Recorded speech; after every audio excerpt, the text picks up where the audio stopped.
Morning में बहुत busy. Recording started sir. Okay.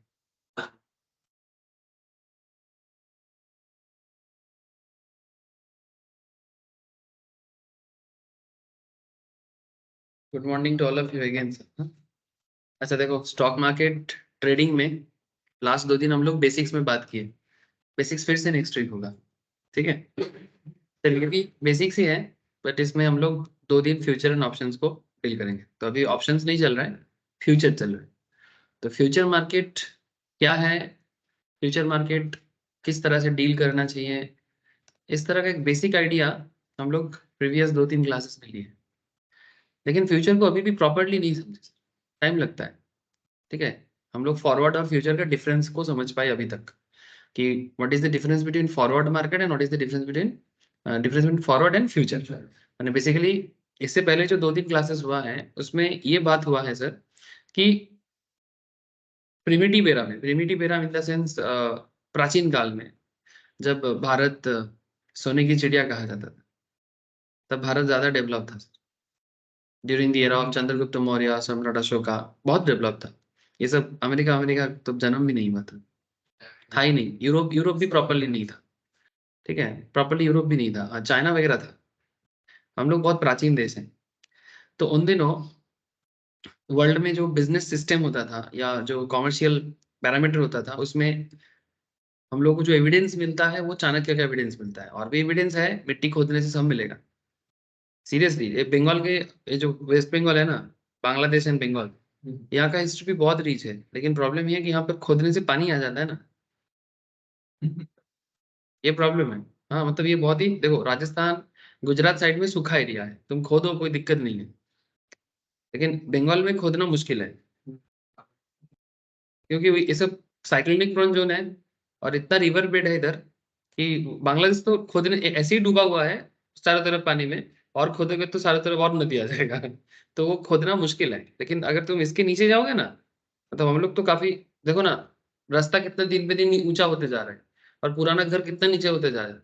जिसका पुराना बिल्डिंग उसको बहुत चिंता है, क्योंकि दिन पे दिन रोड ऊपर हो जा रहा है और घर नीचे चला जा रहा है।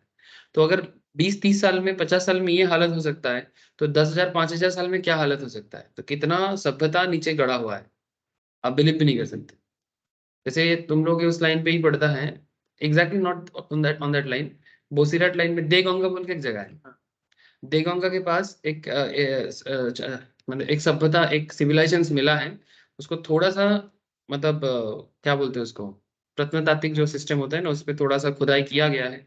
तो ज्यादा पैसा नहीं दे रहा आर्कियोलॉजिकल सर्वे, बट उसमें जो भी कुछ मिला है और जो भी एविडेंसेस मिला है, इससे ये पता लग रहा है कि वो शायद चंद्रगुप्त मौर्य का ही कोई कनेक्शन है। लेकिन हम पैसा देगा तब ना, स्टेट गवर्नमेंट का और सेंट्रल गवर्नमेंट का पैसा से। तो बेसिकली खोदने से पानी आ जा रहा है, यही दिक्कत हो रहा है। वो पानी में तो क्या खोदोगे तुम। तो पॉइंट क्या है सर, पॉइंट कि प्राचीन काल में देश का बिजनेस एक्टिविटी बहुत ही सॉलिड था। तो चाणक्य भी उस टाइम पे फ्यूचर एग्रीमेंट करता था। और यही सब बात हम लोग प्रीवियस 2-3 क्लासेस में बातचीत की है। तो अब चाणक्य के टाइम का जो फ्यूचर एग्रीमेंट है उसे फ्यूचर नहीं कहते, क्या कहते हैं, फॉरवर्ड, फॉरवर्ड कहते हैं। अब आज के जमाने में हम लोग उसको क्या कहते हैं, फ्यूचर।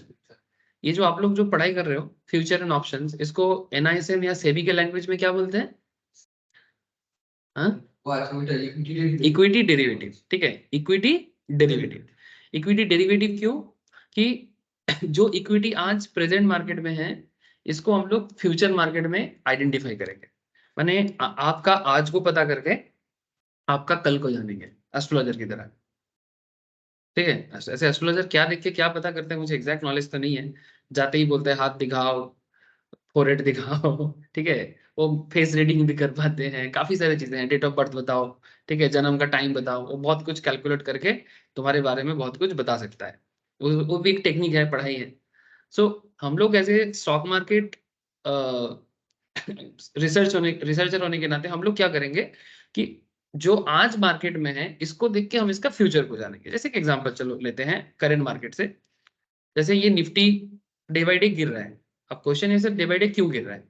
अच्छा, हम लोग जब लास्ट 2 दिन पहले भी क्लास कर रहे थे, यहाँ पर मार्केट रुक रुक सा था, है ना। हम लोग बात कर रहे थे कि देखो सर स्पिनिंग टॉप बन रहा है, दोजी बन रहा है ना, लग तो रहा है कि मार्केट थोड़ा थम जाएगा, बात नहीं कर रहे थे, ठीक है। देखो यहाँ पर 2 बार मार्केट थमा है और आज देखो गैप डाउन दे दिया, ये देखो, ठीक है, ये देखो, एक सेकंड मैं थोड़ा पेन ले लूं, मुझे समझाने में सुविधा होता है।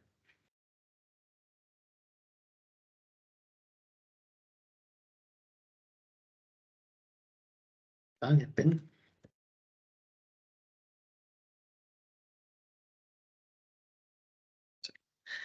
तो पॉइंट ये है सर कि ये जो मार्केट निफ्टी 50 जो मार्केट का एक one of the important index है, मतलब मार्केट का मिरर है, ऐसा मान के चलो।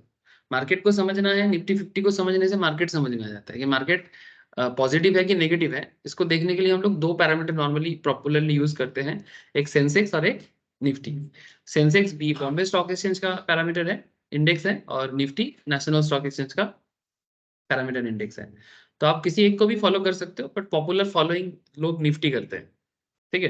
तो अब आप बोलोगे क्यों, उसके पीछे बहुत सारी हिस्ट्री है, अब उस हिस्ट्री में नहीं जाते, बट इतना समझ के चलो कि निफ्टी ज्यादा फॉलो होता है मार्केट को समझने के लिए। इसका मतलब ये नहीं कि सेंसेक्स फॉलो नहीं करना चाहिए, वो भी कर सकते हैं, ऐसा कोई बात नहीं। हाँ, बात ये है सर, हम लोग जब लास्ट 2 दिन से बात कर रहे थे तो मार्केट थोड़ा ग्रो किया था, और उसके बाद लास्ट 2 क्लास आप याद करो, हम लोग देखे थे सर मार्केट थमा हुआ है, कोई ट्रेंड नहीं मिल रहा था, है ना। और कल से मार्केट लगातार 2 बार गिर गया, कल भी गिरा था, आज भी गिरा। इसमें मैं आपको बोला था कि sir FII DII data track करने के लिए, ठीक है, और वही हुआ है सर। हाँ दिखाओ FII डेटा, चलो दिखाते हैं कितना सेल किया। देखो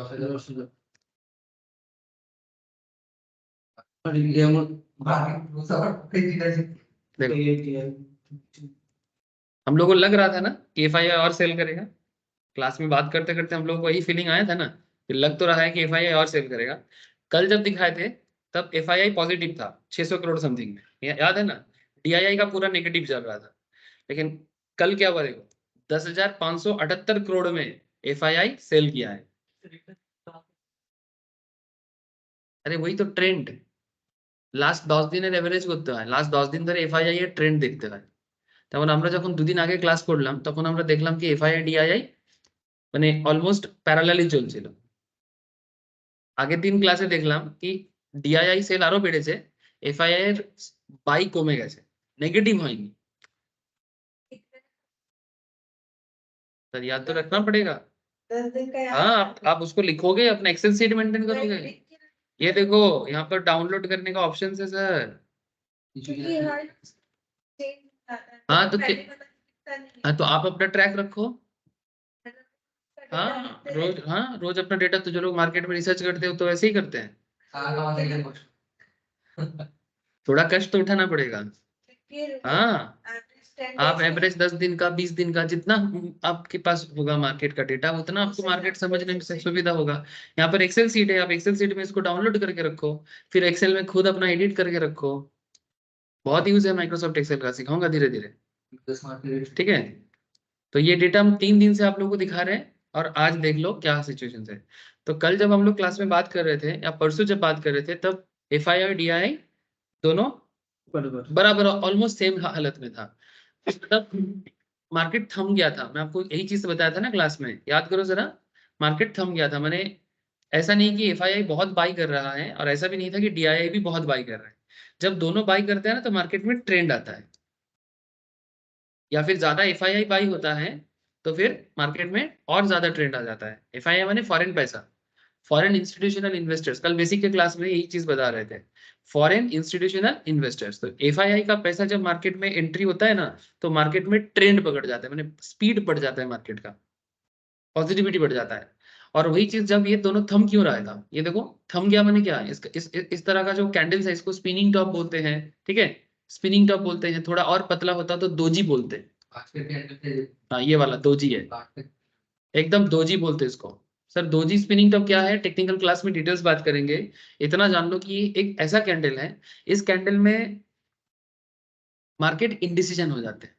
इंडिसीजन मतलब जैसे हम लोग कभी कभी जिंदगी में नहीं होते इंडिसीजन, क्या करें क्या ना करें, मतलब आगे जाए कि ना जाए, कोर्स करे कि ना करे, पढ़ाई करे कि घूमने जाए, क्या करें जिंदगी में? जिंदगी बहुत कंफ्यूज करता है ना, सबको करता है, क्या करना चाहिए? तो मार्केट भी ऐसे बीच बीच में कंफ्यूज होता है, और जब भी वो ज्यादा कंफ्यूज हो जाता है, वो दोजी या स्पिनिंग टॉप जैसे कैंडल्स को बनाते हैं ना। तो वो ग्रीन भी हो सकता है, रेड भी हो सकता है, उससे कोई मतलब नहीं है। स्पिनिंग टॉप या दोजी जैसे कैंडल का ग्रीन या रेड से उतना ज्यादा मतलब नहीं होता है कि ग्रीन माने आगे बढ़ेगा, रेड माने गिर जाएगा, ऐसा कोई मैटर नहीं है। बेसिकली वो इनडिसीजन, माने वो सोच में पड़ जाते हैं, तो वो अगला ट्रेंड को समझना पड़ता है आपको। तो लास्ट कुछ दिनों से मार्केट बढ़ रहा था।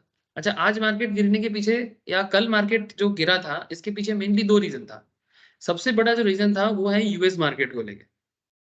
यूनाइटेड स्टेट्स में कुछ दिन पहले, कुछ 10-15 दिन पहले हम लोग क्लास में बात ही कर रहे थे उस टाइम पे, तो वहां पर वो लोग रेट कट के बारे में बात किया था। रेट कट मैंने क्या होता है, जैसे मैं बोला था सर, पहले भी बोला था, जैसे हमारे देश में आरबीआई का रेट, इंटरेस्ट रेट होता है ना, जिसके ऊपर बेस करके कॉमर्शियल बैंक का इंटरेस्ट डिपेंड करता है।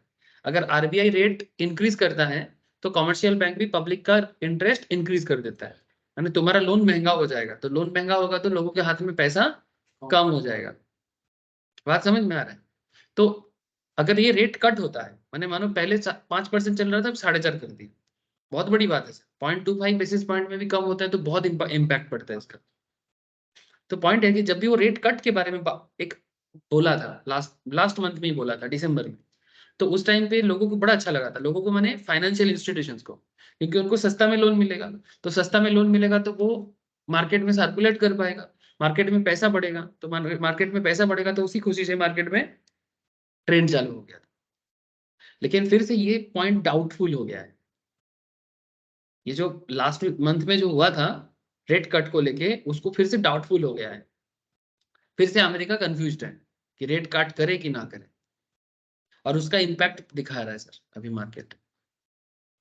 मार्केट क्या है, ये सब छोटा छोटा इकोनॉमिक न्यूज से ही हिल जाता है। अब उसके साथ साथ आपको एफआईआई का डेटा चेक करना है।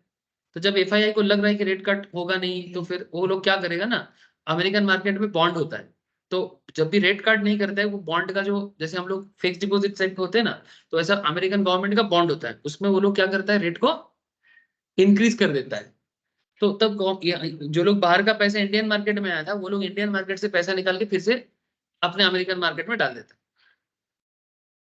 और ये एक चेन की तरह ये लोग करते रहते हैं। करेंसी अप्रिसिएशन भी होता है, अब उतना डिटेल्स में नहीं जाएंगे तो और कंफ्यूजन हो जाएगा, छोड़ो अभी। तो पॉइंट इज व्हाट, पॉइंट ये है सर कि मार्केट में एफआईआई का डेटा हमें ये समझाने का कोशिश कर रहा था कि एफआईआई सेल बढ़ा रहा है, और ये 3 दिन से हम लोग ट्रैक कर रहे हैं, इसलिए मैं आपको फिर से दिखाया। आप लोग जो लोग क्लास कर रहे हैं उनको बहुत अच्छे से समझ में आएगा कि सर 3 दिन से ये देखा जा रहा है कि हाँ, एफआईआई धीरे धीरे अपना बाई को कम कर रहा था, है ना, और सेल को बढ़ा रहा था, है ना सर। बाई को कम कर रहा था और सेल को बढ़ा रहा था, और देखो अल्टीमेटली कल वही हुआ, यस्टरडे बहुत ज्यादा सेल बढ़ गया, 10,000 करोड़ में, समझ रहे हो, और उसी का इम्पैक्ट मार्केट में देखने को मिला। इसलिए जब भी मार्केट ये जो गैप डाउन देके ओपन होता है ना, इसका मतलब वही होता है, मैं आपको कल भी बताया था कि गैप डाउन होता है माने बहुत ज्यादा सेल ऑर्डर पहले से जब जमा होता है तो ऑटोमेटिकली मार्केट गिरता है। और ये डेटा आपको कल, जैसे कल बात कर रहे थे, आज आप ऑलरेडी तो गैप डाउन ही हुआ है, आज भी तो गैप डाउन हुआ है क्या? नहीं सर, गैप अप या गैप डाउन मार्केट ओपन होने के टाइम पे ही होता है। जब मार्केट, नहीं पूरा दिन, अभी बाकी सारा दिन क्या ट्रेड होगा मार्केट में, क्या न्यूज होगा, मार्केट का क्या सेंटीमेंट होगा, उस पर डिपेंड करता है कि आगे क्या करेगा आज। लेकिन अगर हम कल को समझ पाते थे तो फिर आज सुबह का भी खेल समझ पाएंगे ना। जब हम लोग कल बात, सर उसका डिपेंड करता है कि मार्केट में कितना लोग अभी आज परचेस कर रहा है, वो सब चीजें मैटर करता है। 3 बजे के आसपास की, वो अभी पूरा मार्केट में अगर आप बने रहोगे ना, तो आपको थोड़ा समझ में आ जाएगा धीरे धीरे कि सर का क्या हो। जैसे हम लोग 2 दिन देख के आज का खबर समझ पा रहे हैं ना कि क्यों गिरा है, और ये बात चल रहा था कि एफआईआई लग रहा है सेल प्रेशर बढ़ाएगा, और हुआ भी है। एफआईआई आपको बोल के तो नहीं करेगा सर कि भाई फोन कर रहा है मान लो आपको को, ऐसे सुन आपको हम लोग ना सेल करेंगे, तो देख ले, तुम भी सेल कर दो। ठीक है, वो फोन करके तो नहीं बोलेगा, ये आपको ट्रेंड समझना पड़ता है। इकोनॉमिक पैरामीटर की तरफ थोड़ा सा, वो क्या बोलते हैं ना, अपना एक वर्ड यूज करते हैं, अपना आंख कान खुला रखो। ऐसे बोलते हैं ना, आंख कान खुला रखो, क्यों बोलते हैं? आंख कान खुला ऐसे ही नहीं होता है सर। कई बार तो आंख कान, ये जो आंख खुला है, कान भी खुला है, पर इस खुले आंख से और खुले कान से तुम क्या देख रहे हो और क्या सुन रहे हो, ये डिपेंड करता है तुम्हारे दिमाग में क्या भरा हुआ है उसके ऊपर। पूछते वाली, खुला आंख तेरा भी है, खुला आंख मेरा भी है। उस खुले आंख से तू क्या देख रहा है और मैं क्या देख रहा हूँ, ये इसको बोलते हैं नजरिया। इसको बोलते हैं नजर नहीं, इसको बोलते हैं नजरिया। ठीक है, तो ये चीज बुद्धि से आता है। और ये अगर मैं तुम सोचोगे कि मैं रातों रात डेवलप कर लूंगा, नहीं सर, टाइम लगता है। इसको कहते हैं एक्सपीरियंस। ठीक है, जैसे मैं जितना एक्सपीरियंस किया, मेरे से भी काफी लोग हैं जो और ज्यादा समझ सकता है। ठीक है, बहुत दूर का समझ सकता है, तो वो और आगे होता है, और आगे सोच पाता है। समझ रहे हो सर? तो अब ये मेरा कहने का मतलब ये नहीं कि आप लोग सोच नहीं सकते, आप भी सोच सकते हो। ये पूरा डिपेंड करता है कि आप किस तरह से मार्केट को रेगुलर बेसिस पे रीड करते हो, उसके साथ कितना समय बिताते हो।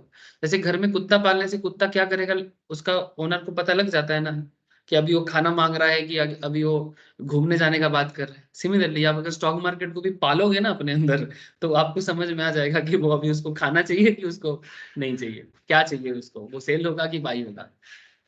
सिंपल सा बात है, इसके साथ एक कनेक्टिविटी बना बढ़ाना पड़ेगा, एक कुत्ता पालने की तरह। सर मार्केट को कुत्ता बोल दिए? मार्केट को कुत्ता नहीं बोल रहे, जस्ट एक एग्जाम्पल। अब कुत्ता भी बोल दिए तो डॉग लवर लोग बोलेगा मेरा डॉग कुत्ता नहीं है। हाँ सर, डॉग लवर को बड़ा गुस्सा होता है, कुत्ता को कुत्ता नहीं बोल सकते, उनका नाम पकड़ के, जो भी उसका नाम है, ठीक है, नाम पकड़ के बोलना चाहिए। डॉग लवर लोग गुस्सा हो जाते हैं, कुत्ता बोल दिया। इंसान को इंसान बोलने से इंसान को बोला कोई दिक्कत नहीं होता, बट कुत्ता को कुत्ता बोलने से दिक्कत है। और हिंदी में क्या बोले, हिंदी में तो वही बोला जाए। नहीं सर, आप संस्कृत बोलो, स्वान बोलो। इतना भी नहीं होगा। किसी को गुस्सा नहीं आएगा, संस्कृत वर्ड में पावर बहुत है। तुम प्यार से बोलोगे, मतलब उस संस्कृत वर्ड में इतना सौंदर्य है सर, कि स्वान बोलेगा किसको गुस्सा आएगा? ये देखो। स्वान तो बतख होता है। नहीं सर, वो तो इंग्लिश में स्वान है, मैं तो संस्कृत का स्वान बोला। मैंने किसी को गाली देना है, ए कुत्ता चुप कर, संस्कृत में गाली दो, स्वान चुप कर। उसको गुस्सा ही नहीं आएगा। क्योंकि वो समझे। नहीं, मानो समझता है। तो वो अपने आप को बतख समझ लेगा, पर कुत्ता नहीं समझेगा। चलो छोड़ो सर। अच्छा, मार्केट का बात कर। अच्छा देखो, जैसे ये तो निफ्टी का डाउन का एक एग्जांपल आपको देखो प्रूव हो गया कि हम लोग जो 3 दिन से थोड़ा बात कर रहे थे इसी टॉपिक में, वो प्रूव हुआ है कि हाँ मार्केट गिरेगा। अच्छा, एक और भी चीजें हैं, एग्जांपल्स का भरा पड़ा है। एक एग्जांपल्स मेरे दिमाग में घूम रहा था, जैसे HDFC बैंक, ठीक है, 3 दिन से खबर में है, कल से। कल HDFC बैंक का क्वार्टर रिजल्ट आया। क्वार्टर रिजल्ट में क्या हुआ सर HDFC का, नंदन बताएगा। ये নেট প্রফিট 33% গ্রো করেছে, ডিপোজিট 27%, নেট ইন্টারেস্ট ইনকাম 24%, আর এনপিএ কমে গেছে, মানে 1.36 থেকে 1. सब कुछ पॉजिटिव है, कुछ भी नेगेटिव नहीं है। ये तो কমার্শিয়াল লোন বুক আছে 111% গ্রো করেছে। अच्छा, तो फिर नेगेटिव कुछ भी नहीं है। নেগেটিভ একটাই, শুধু নেট ইন্টারেস্ট মার্জিন কমে গেছে। नेट इंटरेस्ट मार्जिन कम हो गया है। तो ये देखो सर, HDFC बैंक के बारे में, लेकिन सर मार्केट एक्सपेक्टेशन इससे ज्यादा था। হ্যাঁ, মার্কেট এক্সপেক্ট করছিল নয় নেট ইন্টারেস্ট মার্জিন ফ্ল্যাট আসবে, নয় मार्केट एक्सपेक्टेशंस, जो रिजल्ट हुआ है, HDFC बैंक आज के डेट में इंडिया का लार्जेस्ट प्राइवेट बैंक है, অলরেডি।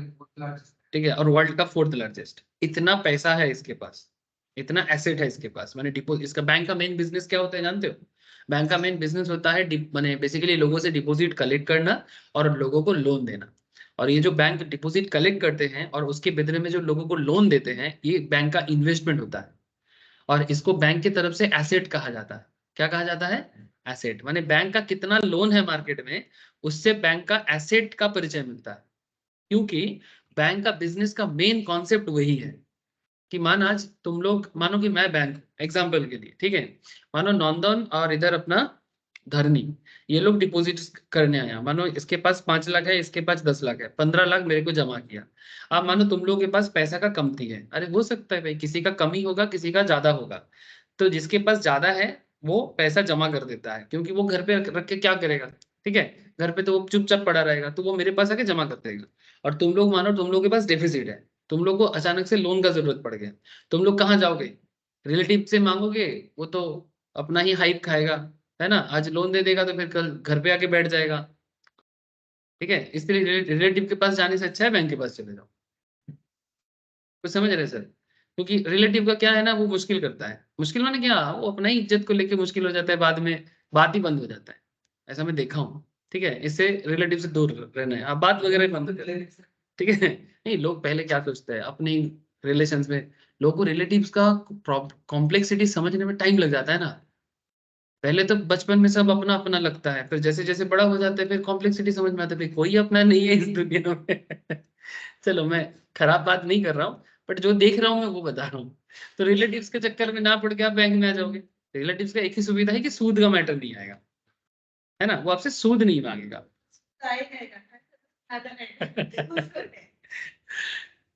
अब वो सुनाना बहुत पिंच करता है ना सर, उससे अच्छा बैंक में 15% इंटरेस्ट से लोन ले लेंगे, लेकिन किसी का सुनेंगे नहीं। तो आप लोग क्या, कि मेरे पास 15 लाख जमा है, अब बैंक का जो सिस्टम है उसमें बैंकिंग बिजनेस बताते हैं कि भाई कुछ आरबीआई के रूल के हिसाब से आपको जमा करना पड़ेगा, माने आप ऐसे नहीं कि 15 लाख तुम्हारे पास है, बैंक मेरे पास, मैं बैंक हूँ, मेरे पास 15 लाख है, मैंने ही नहीं कि मैं पूरा 15 लाख आप लोगों को लोन दे दूँ, तो मुझे थोड़ा सा इमरजेंसी के लिए मेंटेन करना पड़ता है, इसको सीआरआर और एसएलआर कहते हैं, cash reserve ratio and statutory liquid ratio, ठीक है, ये एज पर आरबीआई मेंटेन होता है, एक पैसा बैंक के पास ही रहता है और एक पैसा आरबीआई के नाम पे बैंक जमा करके रखता है, ठीक है, अब मैं ज्यादा डिटेल्स में नहीं जा रहा हूँ क्योंकि तब ये बैंकिंग का क्लास हो जाएगा।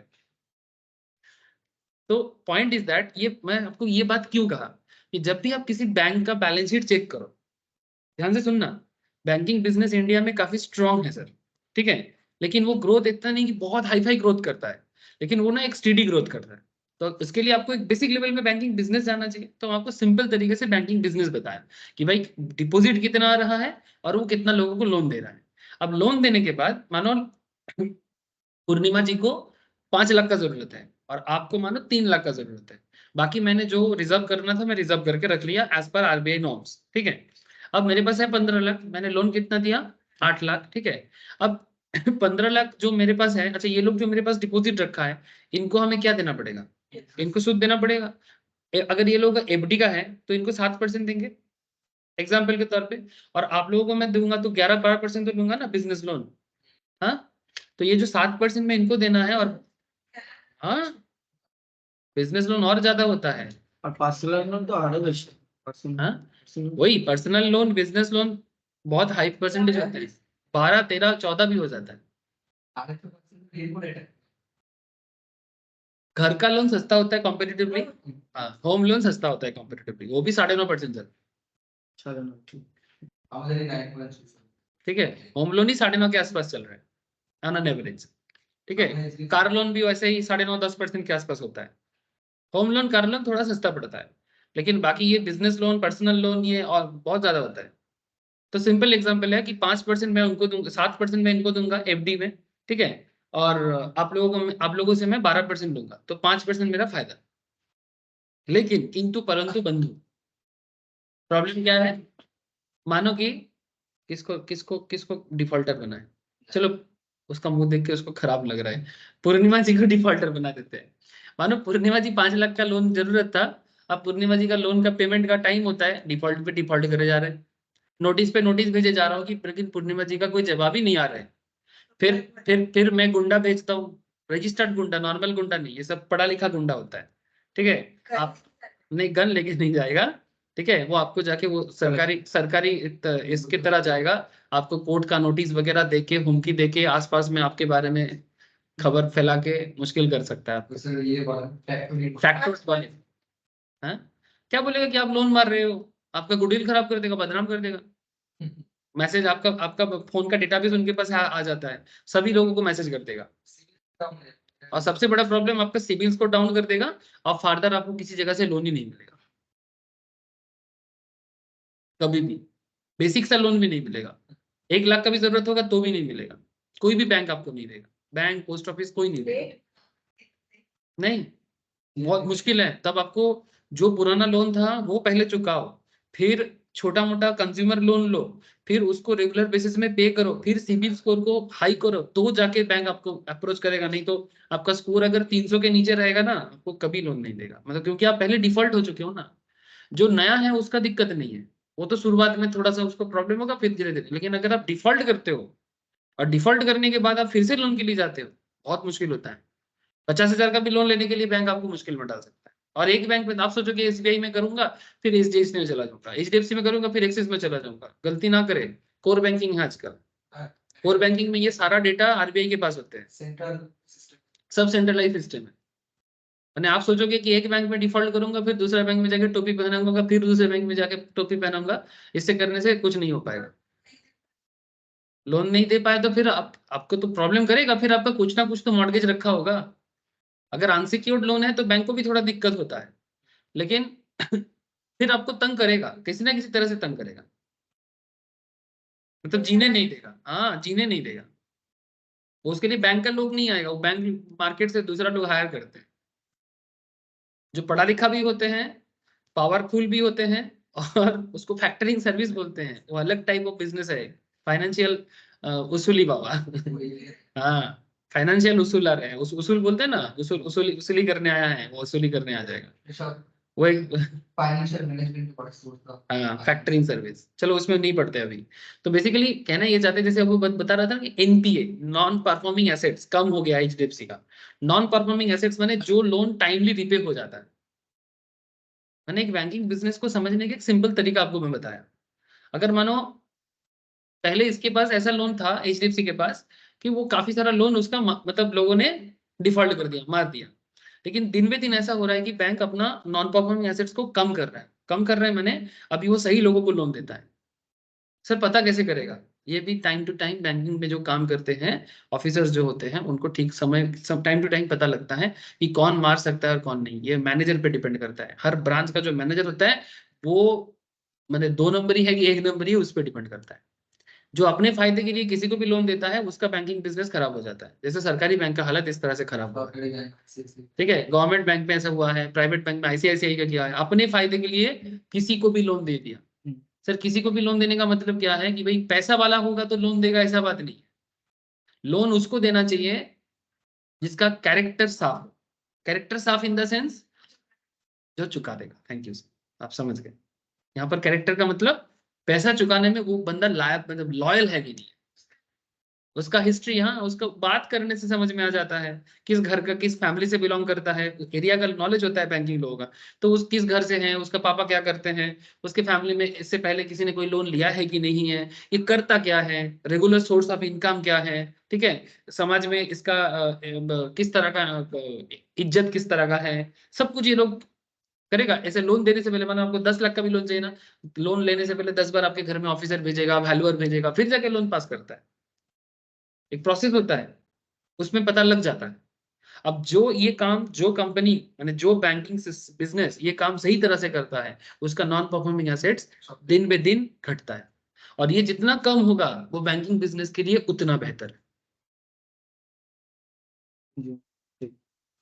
जैसे कि एचडीएफसी खराब में, एसबीआई का परफॉर्मेंस बहुत ही अच्छा नहीं है। प्रॉब्लम यही है कि ऑफिसर्स लोग थोड़ा, ठीक है, मतलब वो तो एनालिसिस भी नहीं करना चाहता, एनालिसिस भी नहीं करना चाहता। पता नहीं वो लोग क्या सोचते हैं। मैं तो एक एसबीआई मैनेजर को अनऑफिशियली ऑफिस छुट्टी के बाद मैंने, भैया सुनो ना, बात करना है। आप लोग किसी को भी लोन दे देते हो, जिसको जरूरत है उसको नहीं देते हो। वो अलग बात है कि मैं 10 बार चक्कर काट रहा हूँ, मेरा लोन आप पास नहीं कर रहे हो, कोई बात नहीं, कोई ना कोई तो कर ही देगा, ठीक है। बोले आपको इतना कॉन्फिडेंस है? बोले देखो भाई, रखने वाला ऊपर वाला, आप लोग अपने आप को भगवान ना समझे। ठीक है। तो मेरे को ये विश्वास हमेशा से है कि भाई एक बैंक नहीं देगा तो कोई बात नहीं भाई, जब दम रहेगा ना अंदर, मन में कॉन्फिडेंस रहेगा, कोई नॉर्मली बिजनेस या प्रोफेशनल्स वालों को थोड़ा दिक्कत होता है, जॉब करने वाले को थोड़ा इजी होता है, क्योंकि गवर्नमेंट को पता होता है कि इनको एवरी मंथ सैलरी आएगा, और सैलरी आते ही इनसे काट लेंगे, ठीक है, ठीक है, अपने आप ही काट लेंगे, अकाउंट को कनेक्ट कर देता है और काट लेता है। लेकिन बिजनेसमैन का क्या है, पता नहीं किस मंथ में लाख कमा ले, किस मंथ में 10,000 कमा ले, किस मंथ में 5 लाख कमा ले, कोई भरोसा नहीं है। थोड़ा अनइवननेस रहता है बिजनेस का। तो यही नॉर्मली इन लोगों का प्रॉब्लम होता है। मतलब आप लोग थोड़ा परख बढ़ाओ, परख थोड़ा बढ़ाओ। परख मैंने अब देखो, थोड़ा समझो, आपका मैनेजमेंट पावर बढ़ाओ। तो बोलता है ऐसा क्यों बोल रहे हो? बोली देखो भाई, लोन पास नहीं किए, आगे तो आऊंगा नहीं, कुछ सुना के तो जाने दो। मेरा बंदा बोला, बोले कुछ माइंड मत करो, ऐसे ही बोला आपके साथ, ऐसे मेरे ही एज का था। ठीक है, मैं बोला चलो बोल देते। और भी उम्रदार लोगों को बोलने में थोड़ा सा प्रॉब्लम होता है, वो गुस्सा कर लेगा। भैया भैया बोल के बोल, हाँ, चिल्ला चिल्ली नहीं करेगा, हाँ एजेंट को बोलेंगे तो हाँ वो चालू हो जाएगा। अच्छा, तो ये मैं आपको जस्ट एक बैंकिंग बिजनेस का आइडिया दिया, समझ रहे हो सर? तो कभी भी कोई भी बैंक का शेयर खरीदने से पहले उसका बैलेंस शीट में ये सब टॉपिक अगर आप चेक कर पाते हो ना, तो आपको बहुत हेल्प होता है। ठीक है, जैसे वो अभिनंदन जी ने बताया ना कुछ इंपॉर्टेंट इन्फॉर्मेशन, तो इसी तरह से एनालिसिस किया जाता है। कैसे वो सिखाएंगे, वो फंडामेंटल है। तो अब आप बताएं नहीं तो नहीं, वो उसको वो खुद स्टडी करता है। देखो सर, यहाँ पर HDFC लगातार गिर रहा है, ठीक है। अच्छा, ये डे चार्ट है, मैं आपको आधा घंटे का चार्ट ले लिया, ठीक है। आधा घंटा बाद का नहीं सर, पहले का ये जो अलग अलग चार्ट है ना सर, आधा घंटा बाद पहले का नहीं है। चार्ट देखने का अलग अलग पैरामीटर होते हैं, इसको टाइम फ्रेम कहते हैं। माने अगर आप हाफ एन आवर का चार्ट ले रहे हो, तो आज मार्केट 18 तारीख है ना, तो 18 तारीख 9:15 में मार्केट ओपन हुआ है, अभी 11:45 बजने जा रहा है। तो हर आधा घंटे का कैंडल है ये जो एक एक, हाँ ये एक एक कैंडल हाफ एन आवर का कैंडल का कॉन्सेप्ट है। नहीं, हर आधा घंटे का है, हर आधे घंटे का है। अब जितना टाइम अभी हुआ है देखो, 9:15 से ये तक कितना होगा, 9:15 से लेके 9:45 मैंने 1.5 घंटा हार्डली होगा, 1 घंटा 15 मिनट। तो ये देखो 30 मिनट 30 मिनट 30 मिनट 30 मिनट, वो कल का है, ये आज का है। तो आज मार्केट में देखो, जैसे ही मार्केट गिरा है स्टार्टिंग में, गैप डाउन हुआ है, गैप डाउन होने के बाद देखो मार्केट में ग्रोथ हुआ है। मैं आप लोगों को बता रहा हूँ कि आप लोग रेडी रहना, ये 1500 का शेयर 2000 जाने वाला है, कॉन्फिडेंस में बोलता हूँ। ठीक है, रेडी रहना, चाहो तो खरीद भी सकते हो। थोड़ा और देख लो 1-2 दिन, अगर थोड़ा और गिरे तो बहुत अच्छा है। हाँ हाँ, खरीद सकते हो, अकाउंट में पैसा डालो, जितना शेयर लेना है ले लो, 1500 5 टका कर। हाँ, अभी मैं देखो मौका मिल रहा है, देख रहा हूँ, बोल रहा हूँ, चाहो तो खरीद सकते हो, ना चाहो तो ना भी खरीदो, बाद में कोई दूसरा स्टॉक आएगा तो बोलो। आपका जितना पैसा है, 5 शेयर 10 शेयर जितना हो सके कर दो, 1 शेयर भी खरीद सकते हो। लॉट, इसका लॉट का मैटर नहीं बोल रहा हूँ, स्पॉट मार्केट में, फ्यूचर में नहीं बोल रहा हूँ, आप स्पॉट में ही खरीदो। ठीक है, क्यों बोला? क्योंकि मैं इसका फ्यूचर थोड़ा सा समझ पा रहा हूँ कि अभी वो गिर रहा है, लेकिन HDFC काफी स्ट्रांग है। ठीक है, ये देखो, ये इस एरिया से गिरना चालू हुआ 1680 से, जाएगा 1680 क्रॉस भी करेगा, 2000 भी जाएगा, अगर किस्मत अच्छा रहे तो 2100 भी जा सकता है। हाँ? 3-4 महीना मान के चलो। पेटीएम कितना दिन में हो गया रे? 1 महीना भी नहीं हुआ, 590 में बोला था, कॉन्फिडेंस में ऐसे ही बोला था ले लो। कितना गया अभी पेटीएम? 750 চলে গেছিল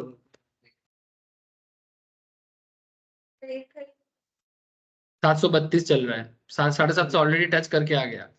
मैं 1 महीना पहले बोला था, 1 महीना भी नहीं हुआ पूरा पूरी। हाँ, ठीक है। तो जब भी मुझे फीलिंग आता है मैं बोल देता हूँ सर, ठीक है।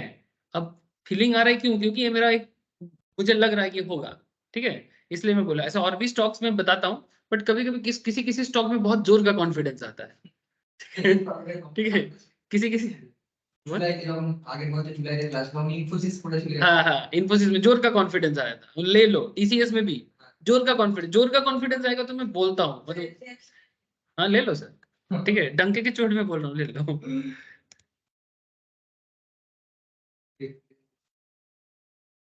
वही वो जो जा करके बाई में हाँ, पहले अकाउंट में पैसा रखो, अकाउंट में पैसा रखने के बाद बाई में जाके एक लेना है एक लो, दो लेना है दो लो, 100 लेना है 100 लो, जितना पैसा तुम कर सकते हो। अरे सर मैं अपना बोला तुम अपने हिसाब से करो ना। अच्छा चलो, अभी तक फ्यूचर पढ़ा है नहीं सर, सिर्फ मार्केट में ही चर्चा चल रहा है। ये मार्केट एक बहुत गंदा चीज है, पढ़ाने नहीं देता। इतना पैसा का लोभ दिखाता है ना, पढ़ाने नहीं देता। चलो फ्यूचर पढ़ते हैं। अच्छा, इससे पहले मैं आपको क्या क्या सिखाया, ये ऑनलाइन में जो लोग हैं ये लोग बड़ा खुशी मना रहे हैं सर, स्टॉक का बात कर रहे हैं, बड़ा मजा आ रहा है। देवो जयाकृतो समझ में आ रहा है ना सर? হ্যাঁ স্যার বুঝতে পারছি। এই শেয়ারটার কত প্রাইস আছে এখন? কোন যেটা শেয়ারটা? যেটা যেটা খুলেছেন এইচডিএফসি না কি বলছেন? এইচডিএফসি কত 1400 না কত চলছে? ও, 1500 চলছে, 1500।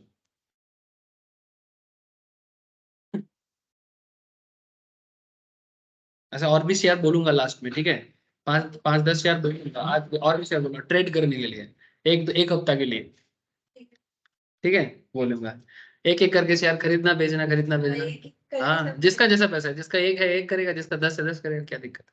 और उसमें तो एक्सपायरी डेट नहीं, अभी सब स्पॉट में कोई एक्सपायरी का मैटर नहीं। ये जो भी फ्यूचर सिखाऊंगा ये थोड़ा कॉम्प्लेक्स है, इसमें एक्सपायरी का मैटर है, बट ये अगर सीख जाओगे तो फिर पैसा बनाना थोड़ा आसान हो जाता है। देखो। अच्छा दिखा दे, दिखा दे। अच्छा देखो, तो ये बैकग्राउंड हो गया था, इंट्रोडक्शन टू फ्यूचर कॉन्ट्रैक्ट भी मैंने आपको फ्यूचर में बताया था, और फ्यूचर ट्रेड कैसे होता है 3 पॉसिबल सिनेरियो बताया था। आज आपको मैं लेवरेज एंड पे ऑफ बताना चाहता हूँ, ठीक है? इवन एक्सप्लॉइटिंग ट्रेडिंग अपॉर्चुनिटी मैंने बताया था। तो ये 3 टॉपिक डिस्कस कर लिया था सर जी, आपको बता रहा हूँ, आप मेरे से लिंक लेके प्लीज कर लेना, कोई भी डाउट होगा पूछ लेना, नेक्स्ट वीक के अंदर हो जाना चाहिए, ठीक है सर? अच्छा, लिवरेज एंड पे ऑफ क्या है, फिर मार्जिन एंड एमटीएम के बारे में बताऊंगा, फिर मार्जिन कैलकुलेटर, फिर शॉर्टिंग सिखाऊंगा, निफ्टी फ्यूचर कैसे पढ़ना है, फ्यूचर प्राइसिंग कैसे होता है, हेजिंग कैसे करना है, ओपन इंटरेस्ट का कॉन्सेप्ट क्या है, बहुत कुछ है, माथा खराब हो जाएगा सर, माथा खराब हो जाएगा तो फिर कैसे कमाएंगे जिंदगी में? किए तो क्या किए, माथा खराब नहीं किया तो चला गया, गया, टाटा बाय बाय कर दिया। ये राहुल गांधी का मीम्स आता है ना, हाँ गया टाटा बाय बाय। मैं जब भी मेरे को दुख होता है ना दिल में, मैं ममता बनर्जी और राहुल गांधी को सुनता हूँ यूट्यूब पे। इतना हंसी आता है, इतना हंसी आता है, दिन बना देता है सच बताओ तो दिन बना देता है, दिन बना देता है, इतना हंसी आता है। किसको? हाँ सर, चेंज किए थे ना, सीपीएम को हटाए, टीएमसी को लाए, क्या वोट नहीं? तू कब का हट गया सीपीएम? अरे 2011 में, तब मेरा वोटिंग राइट तभी तभी आया था। 2011 में जब सीपीएम को हटा के टीएमसी को लाए थे तो दीदी को वोट दिए थे ना, बोल के आया था सर। मैं और तो अभी तुम लोगों का एरा ही बीजेपी का है, आ गया बीजेपी एक ही के। बार तो अभी तक मैं 2 बार टीएमसी को 2 बार वोट दिया सर, एक बार पंचायत में दिया, और एक बार जब ममता का वोट, तो मतलब सीएम चुनने वाला था, सत्ता फर्स्ट टाइम मैं चिल्ला चिल्ला के लोगों को बोला था कि सीपीएम को जाना पड़ेगा और दीदी को आना पड़ेगा। तो मेरा दोस्त लोग सब सीपीएम फैमिली से, हाँ मैं चिल्ला रहा हूँ कि दीदी को जाना पड़ेगा और बीजेपी को आना पड़ेगा, चिल्ला के बोल रहा हूँ। बट इसमें थोड़ा सा चिंता है, क्योंकि नहीं आने का चांस टीएमसी के टाइम पे मेरे को कॉन्फिडेंस इसलिए ज्यादा था क्योंकि ममता बनर्जी ना ग्रास रूट लेवल में काफी काम किया था इन द सेंस कनेक्टिविटी बढ़ा था, काम क्या किया था ऊपर वाला जाने, कनेक्टिविटी बहुत किया था। लेकिन अभी बीजेपी के टाइम पे प्रॉब्लम ये हो रहा है कि यहाँ पे ज्यादातर लोग कम्युनिस्ट मेंटेलिटी के हैं, और टीएमसी आने के बाद ये लोग किसी मेंटेलिटी का नहीं रहा, ठीक है क्योंकि ये खिचड़ी मेंटेलिटी का हो गया। अब बीजेपी को पूरा पूरी समझने वाला लोगों का थोड़ा सा मुश्किल है। ऐसे 50% लोग बीजेपी सपोर्टर है, आई नो दैट बंगाल में, लेकिन 50% कंफ्यूज है। वही कंफ्यूजन का ही थोड़ा चक्कर। टीएमसी वाला लोग खुद ही वोट दे देता है। हाँ वो भी चला है, 10-10 में तो नहीं कहीं चुप। Market plus holiday leverage and पे ऑफ, छोड़ो सर ये सब कंट्रोवर्शियल बातें हैं, छेड़ो मत, ठीक है लिवरेज एंड पे ऑफ, सर क्या होता है लिवरेज एंड पे ऑफ, इसको समझना बहुत जरूरी है। विद द हेल्प ऑफ, हम लोग इससे पहले जो 3 टॉपिक डिस्कस किए थे उसमें टाटा कंसल्टेंसी सर्विस के बारे में बात कर रहे थे। तो with the help of Tata consultancy service, in the previous chapter we got a working knowledge on how future trading works। यानी फ्यूचर ट्रेडिंग काम कैसे करता है, मैं आपको सिंपल तरीके से एक बार फिर से दिखा देता हूँ कि फ्यूचर ट्रेडिंग काम कैसे करता है। जैसे मैं आपको HDFC नॉर्मल बात कर रहा था HDFC के बारे में। आप HDFC बैंक का फ्यूचर लो है, फ्यूचर यस, ये देखो जनवरी फ्यूचर जो 25 तारीख को शायद एक्सपायर करेगा। 3 महीने का फ्यूचर होता है सर। एक को बोलते हैं नियर मंथ, एक को बोलते हैं फार मंथ, मिड मंथ, एक को बोलते हैं फार मंथ। जैसे देखो मैंने HDFC बैंक लिखा तो मुझे HDFC बैंक भी दिखाई दे रहा है और साथ में HDFC बैंक जनवरी, फरवरी और मार्च भी दिख रहा है। ठीक है, तो फ्यूचर हमेशा 3 अवेलेबल होते हैं। ठीक है, कौन सा? ये ऑप्शंस है, अब इसमें मत पढ़ो, कंफ्यूज ना होना है, ये भी एक प्रोडक्ट है, इस पे भी ज्यादा, इसमें ज्यादा करते हैं आप लोग जैसे यूथ, इसी में इसी के पीछे पड़ा रहता है क्योंकि इसमें पढ़ाएंगे रे बाबा, कहाँ भागूंगा। ठीक है, ज्यादा इसलिए क्यों इन्वेस्ट करते हैं क्योंकि लेकिन ये कॉम्प्लेक्स है। फ्यूचर बिना समझे जो ऑप्शन समझने का कोशिश करेगा वो फंस जाएगा, क्योंकि ऑप्शंस का बेस ही फ्यूचर है। ठीक है, ऑप्शंस का बेस फ्यूचर होता है सर। तो अगर फ्यूचर नहीं जानोगे और सिर्फ ऑप्शन समझने का कोशिश करोगे, आप कहीं ना कहीं बेस को कच्चा रख देते हो। इसीलिए मैं ऑप्शंस हमेशा बाद में पढ़ाता हूँ। बहुत लोग बोलते हैं नहीं नहीं हमको फ्यूचर नहीं चाहिए। अरे भाई आपको क्या चाहिए इससे मतलब नहीं होता, आपको पता क्या है, आप पढ़ो तो पूरा पूरा पढ़ते नहीं है,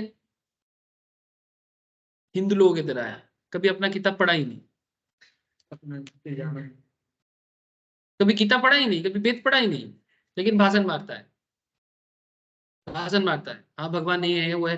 अरे पढ़ो, कभी पढ़ो। मुस्लिम लोग पढ़ता है अपना चीज, चाहे वो कुछ भी पढ़े, उसमें कुछ भी लिखा हो, अच्छा लिखा हो बुरा लिखा हो, पढ़ते तो है कम से कम।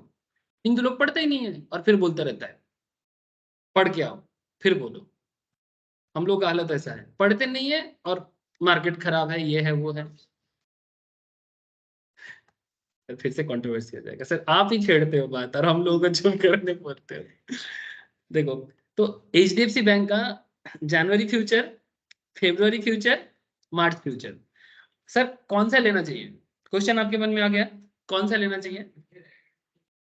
एक मासे एक्सपायर ऑप्शन যেরকম वीकली एक्सपायरी करे, फ्यूचर मासे मासे एक्सपायर करे, नहीं वो हो जाएगा एकदम। तो फिर बाकी 2 डेट क्यों देते हैं? वो अलग कॉन्ट्रैक्ट है, दूसरा कॉन्ट्रैक्ट है, हर एक कॉन्ट्रैक्ट अलग है। अब তুমি যখনও বসে, তুমি এখন বসে মার্জিন নিতে পারো, কোনো অসুবিধা নেই। पर अभी कुछ कर पाएंगे सेल नहीं, मार्च में ही कर सेल आप उससे पहले कर सकते हो, ट्रांसफर कर सकते हो, लेकिन अगर आप एंड तक देखना चाहते हो तो वेट करना पड़ेगा। हाँ, वेट करना पड़ा। मतलब देखो कोई मार्च का फ्यूचर क्यों लेगा जब उसको, देखो सर मैं वही चीज सुनो, आप बोले HDFC का बढ़ता है 3 महीने देखेगा पहले। हाँ ऑब्वियसली, अगर मानो HDFC का मैं आपको बोला कि HDFC 2000 तक जाएगा, ठीक है, अब यही चीज आप HDFC बैंक के फ्यूचर में सोचो। मानो कि आप HDFC बैंक के मार्च फ्यूचर, इसका देखो फ्यूचर का दाम थोड़ा डिफरेंट होता है। ठीक है, मैं चार्ट ओपन करता हूँ, ये HDFC बैंक का मार्च का फ्यूचर है। नॉर्मल मार्केट में दाम कितना, कहाँ चला गया? HDFC बैंक कितना, 1505, और HDFC बैंक का फ्यूचर कितना चल रहा है? HDFC बैंक का मार्च फ्यूचर कितना चल रहा है?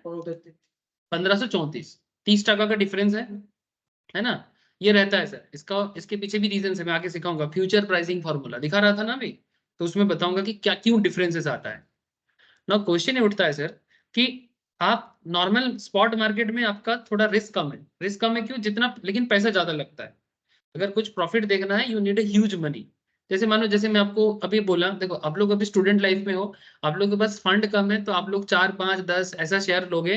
ठीक है, ठीक है, फिर भी 1500 करके शेयर है, 10 शेयर में भी 15,000 लगता है। तो एज ए स्टूडेंट 15,000 पैसा लगाने में भी चिंता होता है। कोई बोलेगा मैं 2 शेयर लेता हूँ, 3 शेयर लेता हूँ।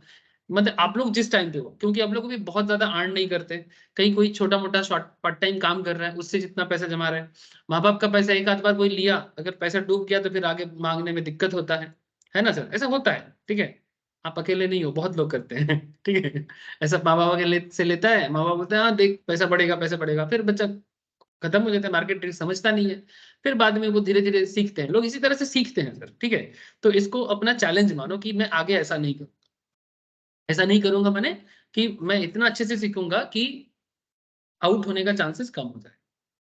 आउट तो होंगे कभी कभी, हमेशा ना, हाँ हाँ गवाने ना पड़े, नॉट आउट रहना सीखना पड़ेगा। ठीक है, विराट कोहली बनना पड़ेगा। विराट कोहली एक दिन में नहीं बना है सर, टाइम लगा उसको भी। अब क्वेश्चन उठता है कि एचडीएफसी बैंक का नॉर्मल स्पॉट मार्केट आपको बहुत पैसा लग रहा है पैसा कमाने में, लेकिन आप यही काम एचडीएफसी बैंक के फ्यूचर में कर सकते हैं। क्या करना है आपको? मार्च आपको लग रहा है कि मैं आपको बोला कि ये आगे बढ़ेगा 2000 तक जाएगा, तो आप 1533 करके एचडीएफसी बैंक का मार्च फ्यूचर खरीदने के लिए सोच रहे हो, लेकिन ये आप अनलिमिटेड टाइम तक होल्ड नहीं कर सकते। आपको मार्च का जो लास्ट डेट है वही तक आपको इसको होल्ड करना पड़ेगा। इसको ज्यादा इसका डिटेल्स जानकारी अगर आपको लेना है तो आप एनएससी के साइट में चले जाओ, आपको एचडीएफसी बैंक का मार्च फ्यूचर का सारा डिटेल्स दिखा देगा कि कब एक्सपायर करेगा, कितने डेट में एक्सपायर करेगा, आपको सारा चीज यहाँ पर बता देगा। मैं यहाँ पर जैसे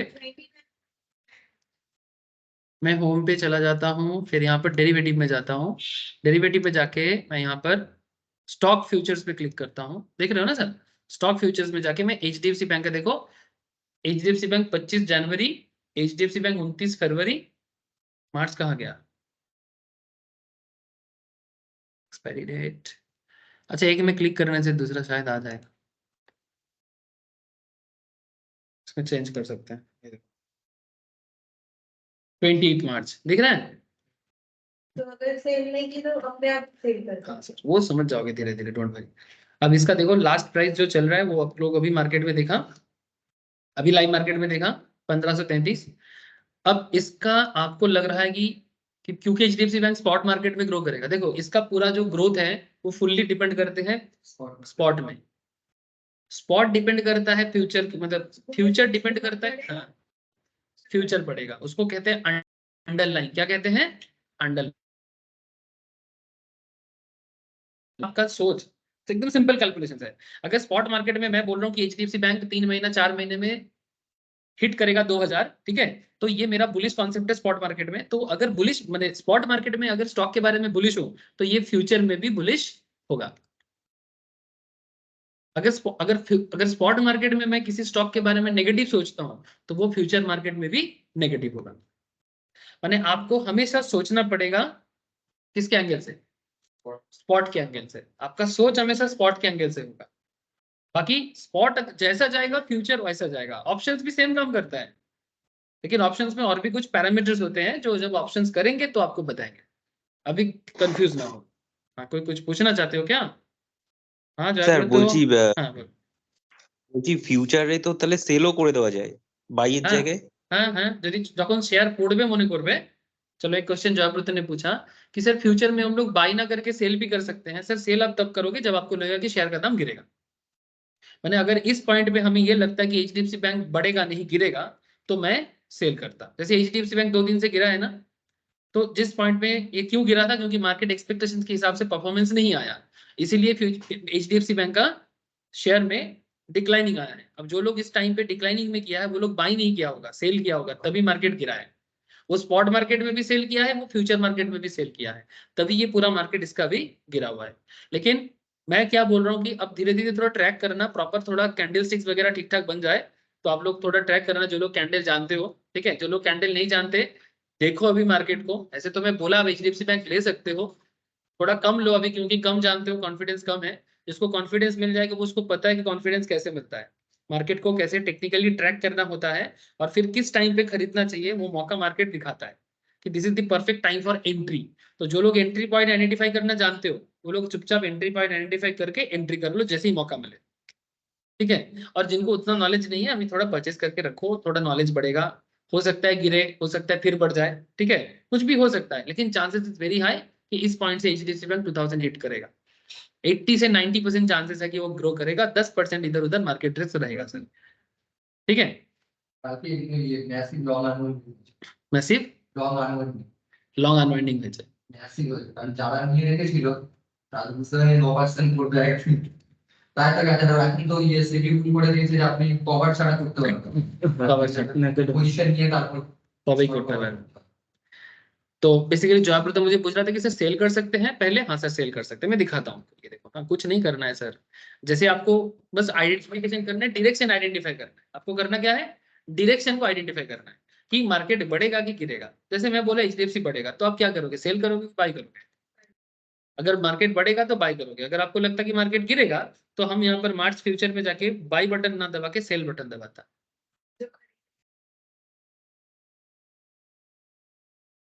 नहीं सर, जो आप नहीं खरीदा उससे भी सेल कर सकते।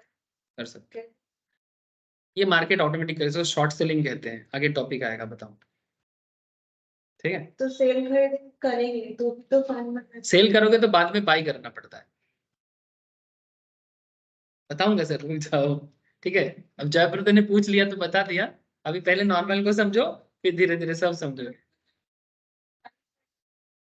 नहीं सर, जो बाई नहीं करते हम उसे भी हम सेल कर सकते हैं।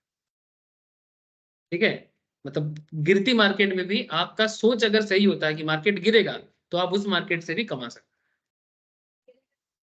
हाँ, जब बढ़ेगा तब बाई करना है। नॉर्मल तो लोग जो बाई करता है वही सेल करता है, ये हम लोग नॉर्मल जानते हैं ना कि जो जो मेरे पास है वही मैं सेल कर सकता हूँ।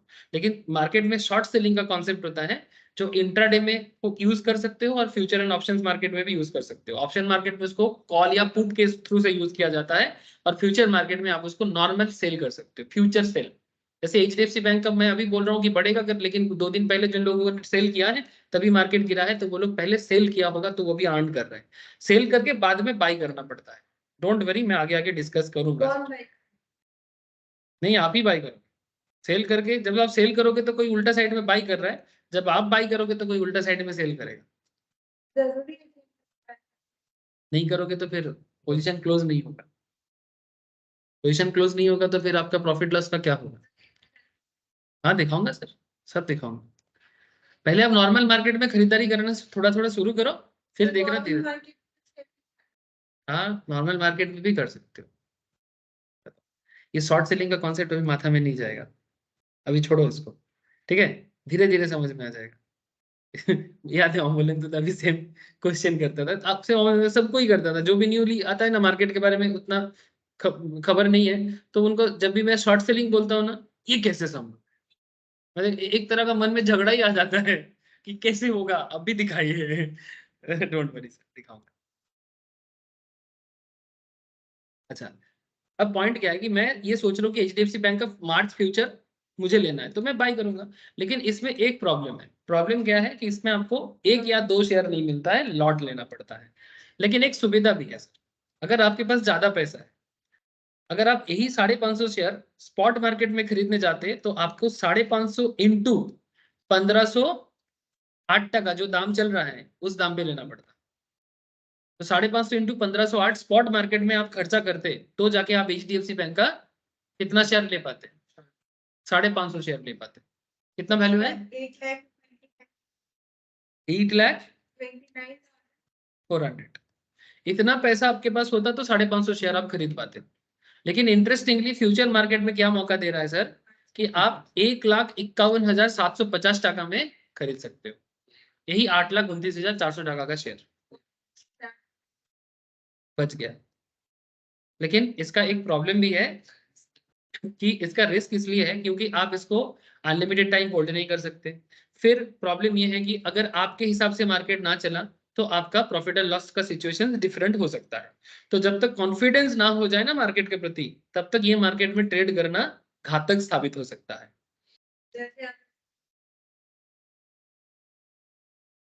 चांस है। স্যার এই জায়গাটা তার জন্য হ্যাঁ, বল কি হয়েছে? এই এই জায়গাটা জায়গাটা স্যার আরেকবার এই বলবো? 1,51,000 এই ব্যাপারটা একটু বলুন। এটা মার্জিন ফিউচার মার্কেটে মার্জিন দিচ্ছে, মানে মার্জিন ट्रेडिंग বলে এটাকে। मार्जिन ट्रेडिंग माने बेसिकली देखो सर, इसका इसके पीछे का साइकोलॉजी क्या है? इसके पीछे का साइकोलॉजी में पिछले 3 क्लास में भी समझाया कि जब आप एक्चुअली फ्यूचर में ट्रेड ले रहे हो, अभी ऑप्शंस को दिमाग में मत रखो सर, ठीक है? ऑप्शन में इससे भी सस्ता दाम पे होता है। तो हाँ चलो नहीं सर, रुक जाओ। ऑप्शंस मार्केट में भी सेम होता है, उसमें भी नहीं पढ़ रहा हूं मैं, लेकिन इतना समझो कि आपका टोटल कॉन्ट्रैक्ट वैल्यू कितना है? 550 शेयर 1508 टका करके 8,29,400 आपको टोटल खर्चा होगा अगर आपको मार्केट में ट्रेड करना है स्पॉट मार्केट में। लेकिन अब 8,29,400 आपके पास नहीं है, लेकिन आप मार्केट को ट्रैक कर सकते हो। आप इसको सेम कॉन्ट्रैक्ट को आप फ्यूचर में ट्रेड करना चाहते हो, कर सकते हो, लेकिन फ्यूचर में आपके पास टाइम कितना है, 3 महीना ही टाइम है। जैसे अभी जनवरी है, সোজা है গল্প করছে। কি ছিল না তো দেখা গেল যে মার্কেট এখন যা রিকভারি করেছে, ব্যাংক নিফটি অলমোস্ট পজিটিভে চলে গেছে, ক্লোজ মানে 300 পয়েন্টের সুইং হয়েছে মার্কেট। এই কথা বলতে তার মধ্যেই দেখা গেল मैसिव स्विंग है। तो इसमें क्या हो रहा है सर, 8,29,400 की जगह आप कितना मार्जिन जमा कर रहे हो, 1,51,570, मैंने अप्रोक्स कितना परसेंटेज करो, 151,570 डिवाइडेड बाय 8,29,400 इंटू 100 करो, कितना परसेंटेज आपको पता लग जाएगा? 10%, 15% हो रहा है क्या? नहीं नहीं नहीं, 1,51,570 डिवाइडेड बाय 8,29,400 इंटू 100, इसे मार्जिन कहते हैं जयप्रतो, ठीक है? मतलब तुमको इतना पैसा नहीं देना है, तुम्हें इतना पैसा नहीं देना है, 18% मार्जिन जमा करके तुम खेल सकते हो। लेकिन इसका देखो, इसमें आप बोलोगे सर मार्केट हमें इतना वैल्यूएशन का चीज इतना कम में क्यों दे रहा है, मन में सवाल है ना सर। इसके पीछे मार्केट का बहुत सिंपल मैथमेटिकल कैलकुलेशन होते हैं। नहीं नहीं नहीं नहीं, सबके पास पैसा का बात ही नहीं है, मार्केट इतना दयालु नहीं है। मार्केट बिजनेस से चलता है और बिजनेस कभी दया से नहीं चलता, बिजनेस प्रॉफिट एंड लॉस से चलता है। अगर बिजनेस करने बैठोगे और चैरिटी, हाँ बोलो सर। স্যার এই 1,51,000 দিয়ে যদি কেউ শেয়ারটা ধরুন করে নিল, কিনে নিল, 3 মাস পর যখন শেয়ারের দাম হলো তখন তো 8,29,400 টাকা হয়ে যাবে। नहीं नहीं नहीं नहीं नहीं नहीं, अरे सुन सुन सुन, खत्म আমাকে শেষ করতে दे। अपना दिमाग को पॉकेट में रखो कुछ देर तक, फिर आप लोग अपना दिमाग यूज करना, ठीक है? 1 सेकेंड सर। 550 शेयर मैं नॉर्मल मार्केट में नहीं ले रहा हूँ, मैं फ्यूचर मार्केट में ले रहा हूँ। उसके लिए मुझे जमा कितना करना पड़ रहा है, 151,570। ये मेरे अकाउंट में रहेगा तो ही जाके मैं 550 शेयर में फ्यूचर मार्केट में ट्रेड कर सकता हूँ। একটা লটে कंपनी टू कंपनी वैरी करे, सभी कंपनी का 550 होगा जरूरी नहीं है, किसी का 300 भी हो सकता है, 100 भी हो सकता है, 50 भी हो सकता है, depend on the company to company. Nifty के केस में निफ्टी का 50 का लिमिट होता है, ठीक है? निफ्टी में फ्यूचर कर सकते हैं 50 का होता है, तो वो डिपेंड करता है कंपनी टू कंपनी का। क्योंकि हम लोग यहाँ इंडिविजुअल स्टॉक देख रहे हैं, तो इंडिविजुअल स्टॉक सबका 550 होगा, ये स्टैंडर्डाइज नहीं है, ठीक है सर? ना क्वेश्चन ये कि 550 शेयर अगर स्पॉट मार्केट में करते हैं, ध्यान से सुनना, पहले मैं इसको नॉर्मल मार्केट में बताता हूँ। स्पॉट मार्केट में 550 शेयर्स 1508 करके अगर मैं परचेस करता और 3 महीने में अगर ये 2000 टका में पहुंचता, ठीक है सर, बात को समझे, तो 1508 से 2000 टका में पहुंचता तो 500 टका मेरा प्रॉफिट होता। 500 इंटू 550, ये मेरा टोटल प्रॉफिट होता कितना, 500 इंटू 550,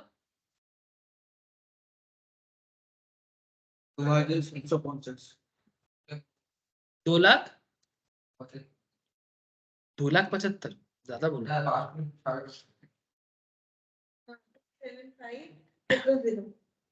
अच्छा देख लेते हैं सर, कंफ्यूजन क्यों रखे।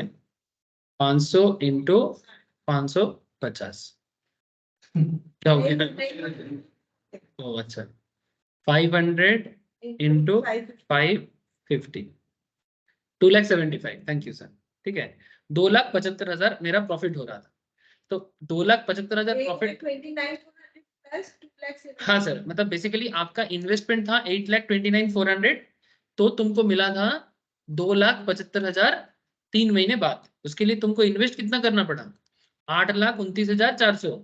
तो जाके अगर सब कुछ सही हुआ तो जाके आपको कितना मिला, 2,75,000 प्लस होगा आपके बैलेंस के साथ।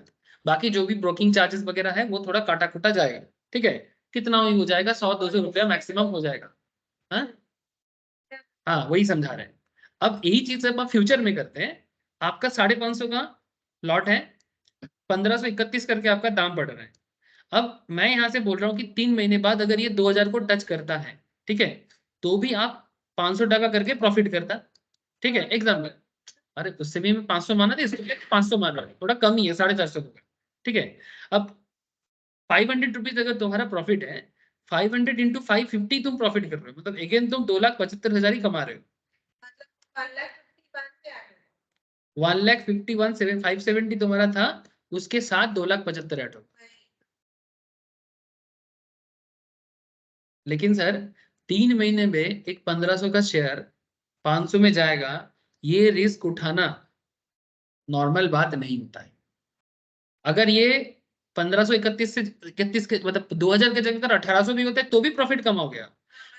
ठीक है, अगर ये 1500 की जगह 1600 भी होता है तो भी प्रॉफिट कम हो गया। मानो अगर अगर ये 1531 से 1631 होता है, 2000 तो बहुत ज्यादा बोल दिया मैंने, मानो ठीक है, अगर 100 रुपया भी बढ़ता है तो भी तुम 550 इंटू 100 कितना होता है 5500। ठीक है, और 55,000। ठीक है, तो तुम अगर 100 रुपये भी ग्रो करता है तो 55,000 कमा रहे हो, लेकिन 55,000 कमाने के लिए तुमने जमा कितना किया था 1,51,570, तो भी खराब क्या है, समझ रहे हो सर। 1,91,570 से आपके इसके साथ ऐड हो जाएगा 55,000। अच्छा, ये ऐड कौन करेगा? नहीं, ब्रोकर सेटल करता है। ये ऐड करेगा एक्चुअली, आप अगर बायर हो तो जैसे मानो पूर्णिमा अगर बाई किया था, लेकिन अपना ऑर्गो को लग रहा है कि नहीं ये शेयर बढ़ेगा नहीं गिरेगा। अपोजिट माइंड सेटअप मार्केट में हमेशा रहता है। तो आप जब फ्यूचर में ट्रेड करते हो ना, तो फिर उल्टा साइड में आप बायर बनोगे तो उल्टा साइड में सेलर भी रहेगा। तो सेलर क्या सोच रहे कि नहीं ये बढ़ेगा नहीं गिरेगा, इसलिए वो बेचेगा। और अगर बेचेगा और अगर आप सही होते हो तो 100 रुपया करके आपको मिलेगा। किससे मिलेगा? ऑर्गो से मिलेगा। ऑर्गो के अकाउंट से 2,75,000 काट लेगा या 55,000 डेबिट डेबिट हो जाएगा। वो काउंटर पार्टी है, उसके अकाउंट से 55,000 काट के तुम्हारे अकाउंट में बिठाया जाएगा। बोलो। Broker, broker and exchange decide करता है। किस बेसिस पे ये डाला? सर बहुत सिंपल बेसिस है कि एक ट्रेड को ऑर्गेनाइज करने के लिए ब्रोकर को पता होता है कि इस 3 महीने में या 1 महीने में एक शेयर में कितना ही वोलेटिलिटी आ सकता है। जैसे मानो मैं यहाँ पर अगर इसको 100 रुपया का टारगेट दे रहा हूँ एक्स्ट्रा, तो ये अगर 100 रुपया टारगेट होता है तो कितने का डिफरेंस हो रहा है 55,000। तो अगर तुमको 55,000 का अगर लॉस भी हो जाता है, ध्यान से सुनना, तो तुम्हारे अकाउंट में 1,51,570 है। तो मैं 1,51,570 से ये 55,000 को माइनस कर सकता हूँ। ये सर नो। तो एक स्टॉक 1 महीने में कितना दूर तक जा सकता है या कितना नीचे जा सकता है, इसका आइडिया मार्केट को होता है, एक्सचेंज को होता है। ठीक है, कभी कभी कभी बहुत इधर उधर का कुछ हो जाए वो अलग बात होता है, लेकिन ऐसा होता है। समझ रहे हो सर बात? तो फिर आपके अकाउंट में बेसिकली उतना बैलेंस मेंटेन कराने के लिए मार्केट को पता है कि इतना बैलेंस अगर मार्केट में हम मेंटेन करेंगे तो ऑटोमेटिकली हम उनके अकाउंट से ये पैसा डेबिट कर सकते हैं, यानी वो अपना रिस्क नहीं करेगा। हाँ, क्यों नहीं हुआ? अभी देखो ना, पेटीएम में ही तो मैं तीन, अदानी एंटरप्राइज में तो 2 हफ्ता में 700 टका ग्रो किया है। 2200-2300 चल रहा था, अभी 3000 चल रहा है 2 हफ्ते में। होता है, लेकिन हर स्टॉक में नहीं होता, ऑन एन एवरेज नहीं होता है। जब कोई स्पेशल मैटर होता है तब होता है। पेटीएम तो 1 महीने में हो गया 200 टका, तो होता नहीं 2 हफ्ते में हुआ है। हाँ, কিসের? পেটিএম এর রিজন এটা ছিল অনেক বেশি পড়ে গেছিল, পেটিএম বিজনেসে প্রফিট করেছিল। তো প্রফিট হয়েছিল তো ওটা মানে যতটা পড়েছিল অতটা নিচে পড়ার কথা নয় স্টকটা, মানে 500 টাকার ভ্যালুएशन से शेयर ছিল না, 700-800 उसका एवरेज प्राइस होना चाहिए।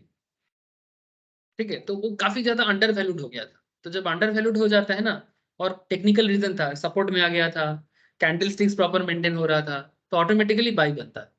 और जैसे ही बाई बनता है ना, मार्केट का क्या है ना, जब किसी पर्टिकुलर स्टॉक में एक साथ बहुत सारे लोगों को पता लगता है कि ये बहुत ज्यादा नीचे चल रहा है, चलो इसको खरीदते हैं, तो खरीदते खरीदते ना वो प्रीमियम वैल्यू पे चले जाते हैं। जैसे ये जो मैंने टारगेट दिया था, ये तो 1 महीने में 750 में चला गया। मैं तो सोचा था 3-4 महीने में 850-900 में जाएगा, लेकिन ये तो 1 महीने में 750 टारगेट अचीव कर लिया। तो कभी कभी वो फास्ट भी चला जाता है, बिजनेस देख के पता लगता है। हाँ, ये पूरा स्टॉक मार्केट जब समझ जाओगे ना, तो धीरे धीरे एनालिसिस करना समझ जाओगे सर। अच्छा, मुझे इतना बताओ कि फ्यूचर मार्केट में कैसे ट्रेड होता है, सेटअप होता है, समझ में आ रहा है ना सर? कि वही शेयर जब हम लोग स्पॉट मार्केट में ट्रैक कर रहे हैं, उसी शेयर को हम लोग फ्यूचर मार्केट में कैसे ट्रैक कर सकते हैं और बाई कर सकते हैं, और मुझे कितना पैसा जमा करना पड़ रहा है। ठीक है ना सर। बाकी अकाउंट में मेंटेन करके कर सकते हो। इसके लिए डायरेक्शन आइडेंटिफाई करना सबसे जरूरी है, और ये डायरेक्शन आइडेंटिफिकेशन मैं आपको किधर से सिखाऊंगा, बेसिक्स एंड टेक्निकल पे। और एडवांस नॉलेज जब आपको मिल जाएगा, फंडामेंटल नॉलेज, तो आप तीनों चीज को मिक्स करके मार्केट का ये जो अप एंड डाउन है समझ सकते हो। अभी आप लोग ट्रेडिंग सीख रहे हो तो मैं आपको बेसिक सिखा सकता हूँ और टेक्निकल सिखा सकता हूँ। जब आप लोग रिसर्च एनालिस्ट का पढ़ाई करोगे तो आपको वहां पर फंडामेंटल पढ़ाऊंगा। ठीक है, अभी फंडामेंटल में स्टार्ट नहीं किया, तो फंडामेंटल जब आपको मैं पढ़ाऊंगा तब आपको मैं कंपनी को फंडामेंटली एनालिसिस कैसे डिटेल्स में करना होता है मैं सिखाऊंगा। ऐसे देखो, मैं अभी बीच बीच में फंडामेंटल बताता हूँ, ऐसा नहीं कि मैं फंडामेंटल बताता नहीं हूँ, क्योंकि ना मैं अपने आप को रोक नहीं पाता। देखो हम लोग एक्चुअली सीए बैकग्राउंड से है ना, तो ऑटोमेटिकली हम लोग के मुंह से ना निकल जाता है, हम लोग कोशिश करके भी चुप नहीं रह पाते कि ये शेयर का मत क्या प्रॉब्लम है नहीं है, चुप नहीं रह पाते, ऑटोमेटिकली हो जाता है। ज्यादातर लोग, जो लोग, काफी और भी लोग शेयर मार्केट कराते हैं, लेकिन अगर उनको इतना बिजनेस के अंदर का नॉलेज पता नहीं होता ना, वो आपको इतना डिटेल्स अंदर का बात करेगा नहीं। वो सिर्फ टेक्निकल बातों पे ही आके रुकेगा। तो ये कैंडल देखो, इसके कारण हो सकता है ये बढ़ेगा, वो सिर्फ टेक्निकल रीजन ही आपको बता सकता है। लेकिन हम लोग के मन में ना वो आ जाता है, बिजनेस हम लोग समझते हैं ना, इसलिए ऑटोमेटिकली मतलब लगता है बोल देना चाहिए। जैसे देखो ना, आज सुबह ही देखो, पढ़ाते पढ़ाते बैंकिंग का बात आया, मैं आपको बैंकिंग कैसे काम करते हैं बताना चालू कर दिया। क्या जरूरत था बताना, इससे मेरा ही क्लास डिले होता है। लेकिन क्या ये सच में डिले होता है या काम जरूरी चीज है? ये जरूरी चीज है, डिले नहीं है ये। एक सेकंड आ रहा है।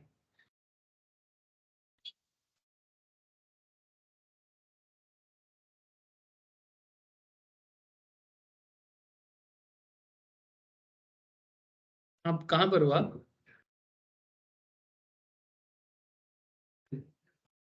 AD 412 white pearl apartment. देखो ग्राउंड फ्लोर में एक ग्लास का बिल्डिंग, ग्लास का एक देखो क्लासरूम है, मतलब गेट है। देखो अंदर क्लास चल रहे, तुम आके जरा बैठो, क्लास खत्म होते ही मैं बात करता हूँ।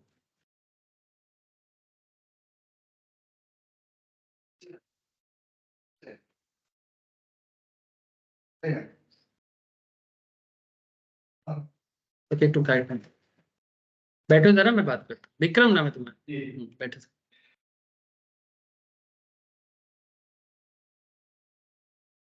Okay sir. अच्छा, ओए, बात नहीं, सुन ले। मैं समझ सकता हूँ तुम लोग एक्सपर्ट बन गए हो। अच्छा देखो, with the help of Tata consultancy में अभी टीसीएस का जो एग्जांपल लास्ट 2-3 दिन से चल रहा था, मैं उससे फिर से लौटता हूँ। क्यों? क्योंकि ये मेरा एग्जांपल बेस्ड है, इससे क्या है हम लोग सीखते हैं। और जो आपको मैं बार बार मार्केट का दिखा रहा हूँ, वो मार्केट का क्या चीज है, वो बेसिकली आपको एक प्रैक्टिकल आइडिया देता है कि प्रैक्टिकली मार्केट को कैसे डील करते हैं। अब फिर से मैं आपको वापस आ जाता हूँ कि टीसीएस का जो एग्जाम्पल चल रहा था। अब टीसीएस में क्या चल रहा था कि एक वर्किंग नॉलेज कैसे मिलता है आपको मैं बताता था। Future trade example required us to go long on TCS future as the expectation was that the TCS stock price would increase in due course. ठीक जैसे मैं आज आपको एचडीएफसी बैंक में बताया, सिमिलरली सेम कॉन्सेप्ट हम लोग टीसीएस में भी बनाया था कि टीसीएस का शेयर का दाम बढ़ेगा। इसके पीछे बैकग्राउंड क्या था याद है? दिसंबर का महीना चल रहा था, छुट्टी रेट का अमेरिका में क्रिसमस सीजन था, ये कॉन्सेप्ट था, और अमेरिका में छुट्टी मना रहा था लोग। तो अमेरिका में छुट्टी मने, इंडियन आईटी बिजनेस में थोड़ा सा स्लो डाउन, और उसके कारण टीसीएस का शेयर गिर गया था। ऐसा होता है नॉर्मली, टीसीएस, इंफोसिस, विप्रो, सभी कंपनीज में होता है। और जैसे ही मैं देखा था कि शेयर गिर गया था, तो मुझे लगा कि ये शेयर और नहीं गिरेगा। जैसे एचडीएफसी गिरा है ना, तो मुझे लग रहा है कि ये शेयर और नहीं गिरेगा, ऐसा मुझे लग रहा है। अगर बहुत जोर से भी गिरे तो 1400 तक मैक्सिमम नीचे जा सकता है, उसके बाद ये रिट्रेस करेगा, ऐसा मेरा मानना है। ठीक है, तो ऐसे मार्केट के बारे में एग्जैक्टली तो कोई नहीं बता सकता। ठीक है, कि सर एग्जैक्टली यही पॉइंट में आके रुकेगा, ये कहना मुश्किल है, कोई नहीं बता सकता। मतलब एस्ट्रोलॉजर भी वो भी एक गैप देके बात करेगा, इतने से इतना के अंदर, वो भी एग्जैक्टली आपको ये नहीं बताएगा कि कितना, हाँ आगे बढ़ेगा या गिरेगा, ये जानना बहुत जरूरी होता है। अब यहाँ पर टीसीएस के बारे में हम लोग जो ख्याल बनाए थे पिछले 3 क्लासेस में, उसी में बात कर रहे हैं। तो further we decide to square off the contract the very next day. मतलब क्या था कि टीसीएस बढ़ेगा सोचा था, और सच में टीसीएस बढ़ गया, और नेक्स्ट डे में ही मार्केट ग्रो किया। तो जैसे ही मार्केट ग्रो किया, मेरा प्रॉफिट होना चालू हो गया। जैसे मानो कि आज 1500 में अगर मैं एचडीएफसी बैंक का फ्यूचर लेता हूँ, तो एचडीएफसी बैंक 1500 से लेने के बाद, जैसे मैं सुबह आते ही बोल रहा हूँ कि एचडीएफसी बैंक ले लो ले लो, है ना? तो एचडीएफसी बैंक आज ही देखो ना, जैसे सुबह जब मार्केट स्टार्ट हुआ था कितने में स्टार्ट हुआ था? 1524 में स्टार्ट हुआ था, और अभी चल रहा है 1533 में। फ्यूचर का बात कर रहा हूँ, ठीक है, तो ऑलरेडी 9-10 रुपया ये आज ही पॉजिटिव चला गया, समझ रहे हो सर। तो 9-10 टका में जो लोग सुबह आते लिया है फ्यूचर में, तो वो 10 टका प्रॉफिट कर रहा है। तो 550 इंटू 10 कितना होता है? 5,500 कमा लिया है सर, नहीं समझे? जब अर्ली मॉर्निंग आया तभी से बोल रहा हूँ HDFC ले लो, HDFC ले लो, जैसे आलू बेगुन पटल की तरह बोल रहा ना। तो देखो ले लिया ना। अब 550 करके एक लॉट था, तो 550 करके आपने, ऐसे तो पूरा दाम नहीं देना है ना आपको, तो 1.5 लाख ही जमा करना है। 8 लाख 8.5 लाख तो जमा नहीं करना है। तो आपने 1.5 लाख जमा किया, और 1.5 लाख जमा करके ऑलरेडी 10 टका गेन हो गया है ना। 1524 में स्टार्ट हुआ था और अभी 33 चल रहा है, ठीक है। तो ऑलरेडी 9-10 टका हो गया। तो 10 टका करके 550 करके कितना हो गया? 5,500 ऑलरेडी आपने कमा लिया। अगर आपका ब्रोकिंग फर्म आपसे 200 टका भी चार्ज काटता है, ठीक है, तो भी हाँ इतना भी नहीं काटेगा। मैं मैक्सिमम मान के चल रहा हूँ कि अगर कोई ब्रोकिंग प्लेटफॉर्म ऐसा करके लोगों को लूटता है ठीक है, ठीक है, 50 टका हार्डली तुम्हारा ब्रोकिंग चार्ज काटेगा, तो भी तुम्हारे अकाउंट में 5,450 टका हो चुका है, तुम बेच के निकल सकते हो।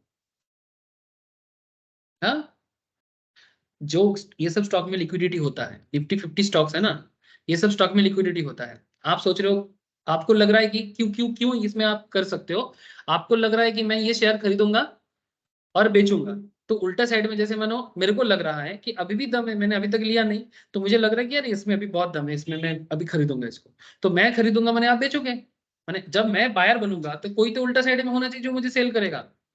मार्केट कोई स्टॉक को पैदा नहीं करता है, ये बात आपको समझना पड़ेगा। मार्केट कोई स्टॉक को पैदा नहीं करता है कि भाई चलो मैं छाप देता हूं, ऐसा नहीं होता। ये कंपनी का एक मतलब क्या बोलते हैं, एक क्वांटिटी ऑफ स्टॉक ये मार्केट में फ्लोट करता है, और उस फ्लोटेड स्टॉक में कुछ लोग बायर होते हैं, कुछ लोग सेलर होते हैं, और उसी के बीच में ये सेटलमेंट चलता है।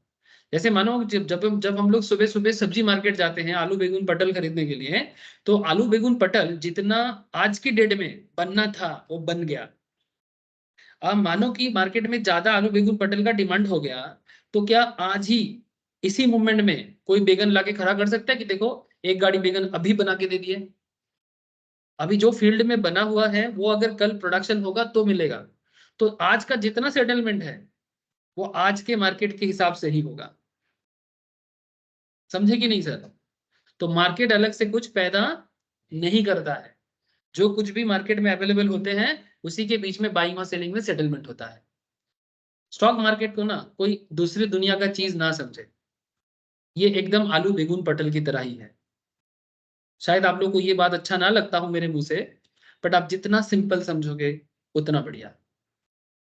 देखो मैं रोज आलू बेगुन पटल के साथ एग्जांपल दे रहा हूं, लोगों को लगता है या तो मैं पागल हूं या तो जिनको पढ़ा रहा हूँ वो पागल हो जाएगा, लेकिन आप फील करो तो आपको समझ में आएगा। ये प्रोडक्ट है, प्रोडक्ट,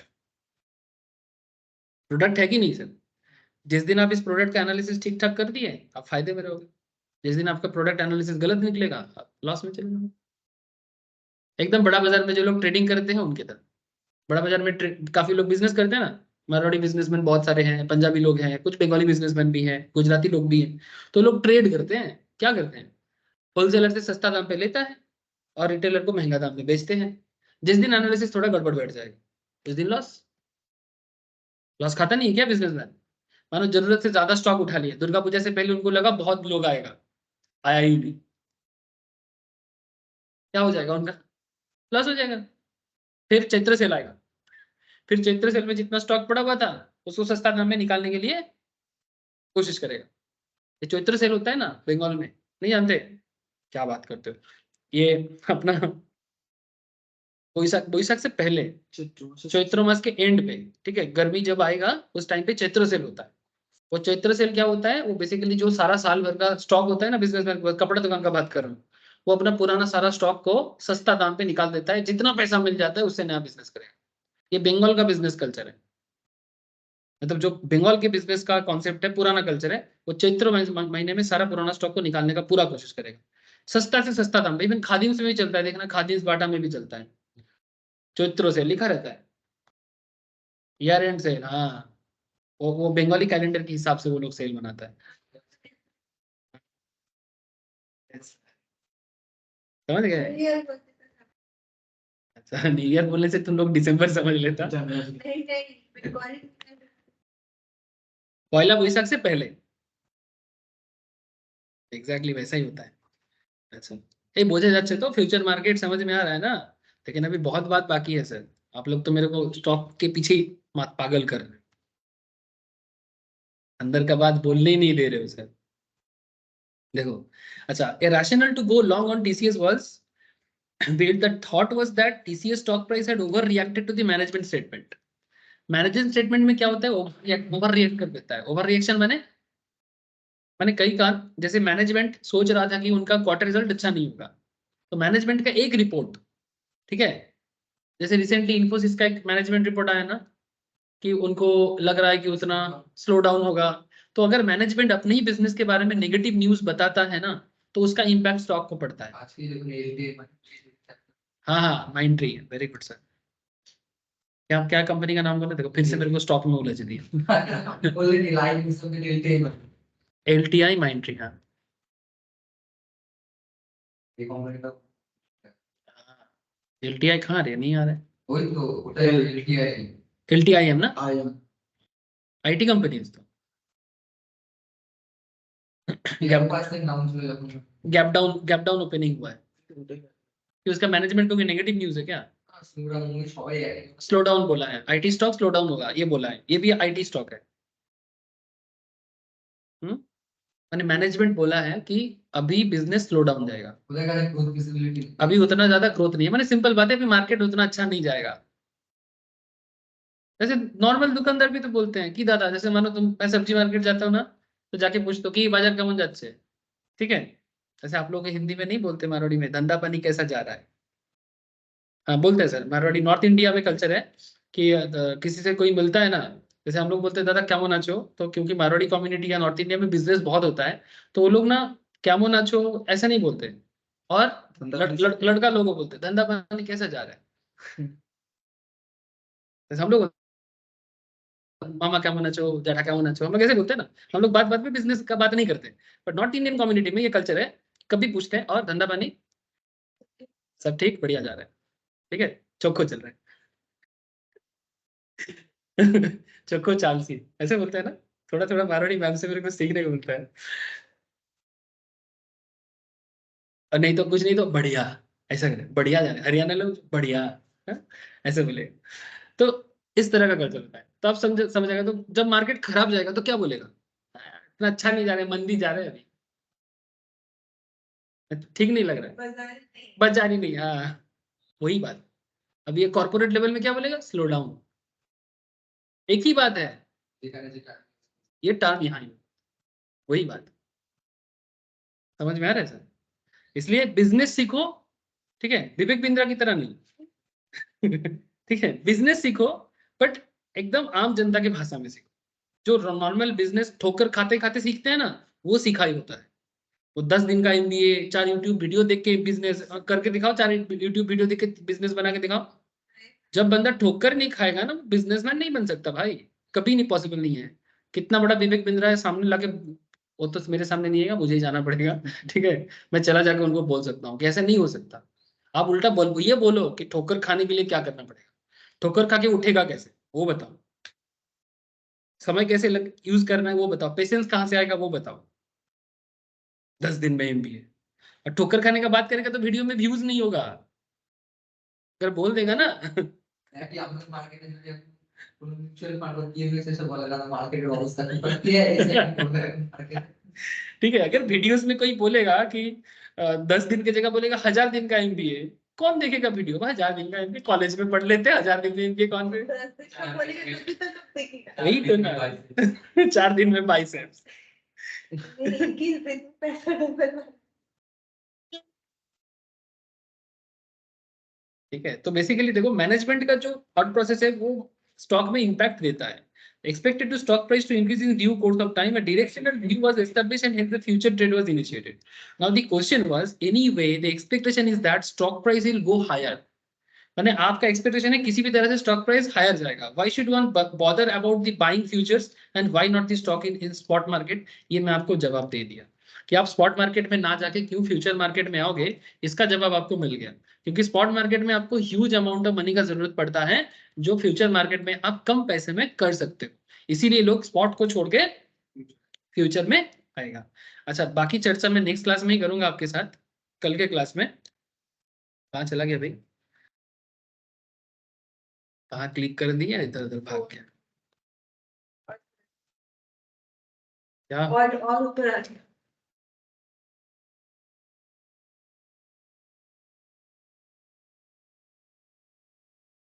ये वाला था ना, और ये वाला था। हाँ। तो कल वाला क्लास में मैं आपको एक्चुअली लिवरेज का पर्सपेक्टिव समझाऊंगा कि लिवरेज क्या होता है और इसको यूज कैसे करना है। बहुत इंटरेस्टिंग चीज होगा सर, मैं तो बोल ही नहीं पाया, सारा मार्केट में ही बात हो गया आज। ठीक है, सारा मार्केट में बात हो गया। अच्छा, एक काम करते हैं, 5 मिनट बताऊंगा, कुछ शेयर का आइडिया दे रहा हूँ, लिख लो।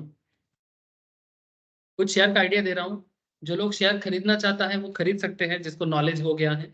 जिसको नॉलेज नहीं है वो ट्रैक करें या फिर थोड़ा थोड़ा खरीदे। 1 पीस खरीद सकते हो, ठीक है, 2 पीस खरीद सकते हो फॉर दी आइडिया, अगर ज्यादा रिस्क लेने में डर लगता है। HDFC तो मैं बोल ही दिया, उसका तो छोड़ दो। HDFC छोड़ के और भी स्टॉक्स हैं।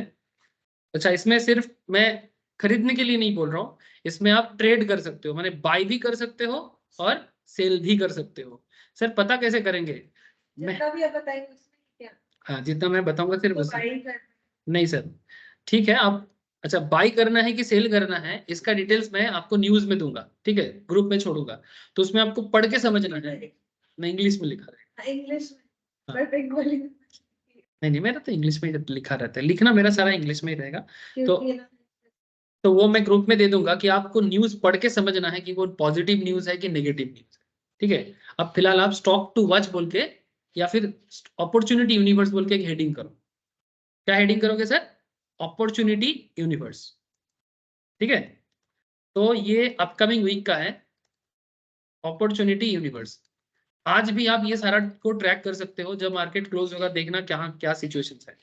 अपॉर्चुनिटी यूनिवर्स में आप कुछ मैं शेयर दे रहा हूँ, NHPC। NH पी हाँ, ये सरकारी कंपनी है, हाइड्रो पावर का कुछ है, NHPC। ठीक है, अदानी एंटरप्राइज,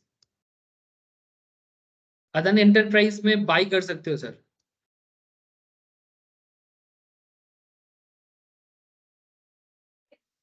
NHPC में मैं न्यूज दूंगा, फिर उसी में आपको पढ़ के समझना होगा।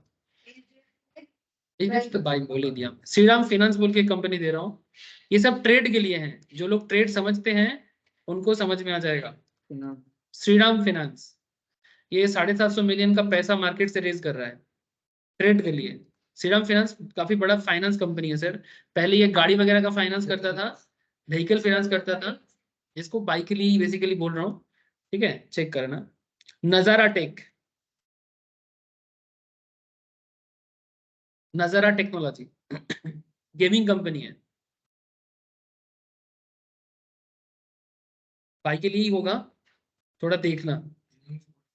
न्यूज मैं जो शेयर करूंगा ना उसको थोड़ा सा रीड करना, पढ़ के ये फंडामेंटल इंक्रीज होगा, पढ़ के फिर मेरे को पूछना सर इसका क्या मतलब, कुछ बात समझ में आएगा, ऐसा नहीं कि समझ में नहीं आएगा।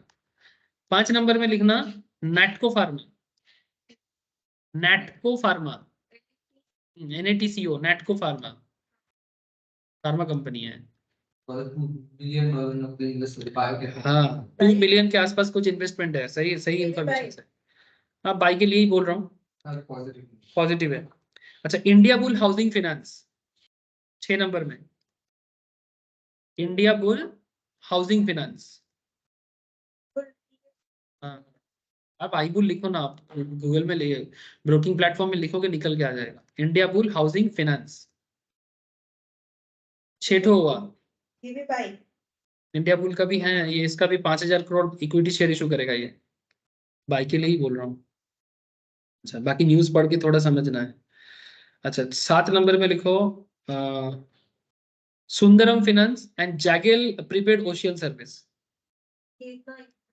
हाँ, JAGGLE, Zaggle prepaid ocean service. AGGLE Sundaram की बोल सुंदरम फाइनेंस एक ही है नहीं, अलग है। আপনার এই জায়গাটা ওই সেদিন গিয়ে বলছিলাম না এয়ারপোর্টে ওই লঞ্চ করে থাকার हाँ, हाँ, हाँ, একটা हाँ, हाँ। business জায়গা।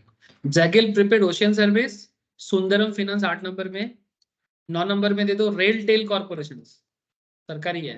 ये सब भाई थोड़ा पढ़ना है सर, सारा चीज को मैं अभी दे नहीं रहा हूँ, बस आप लोग ट्रैक कर रियल टेल हाँ, RailTel corporation, yes sir. Rail का और एक बीजेपी का शुरू south central corporation Balaji Amines, Balaji amines,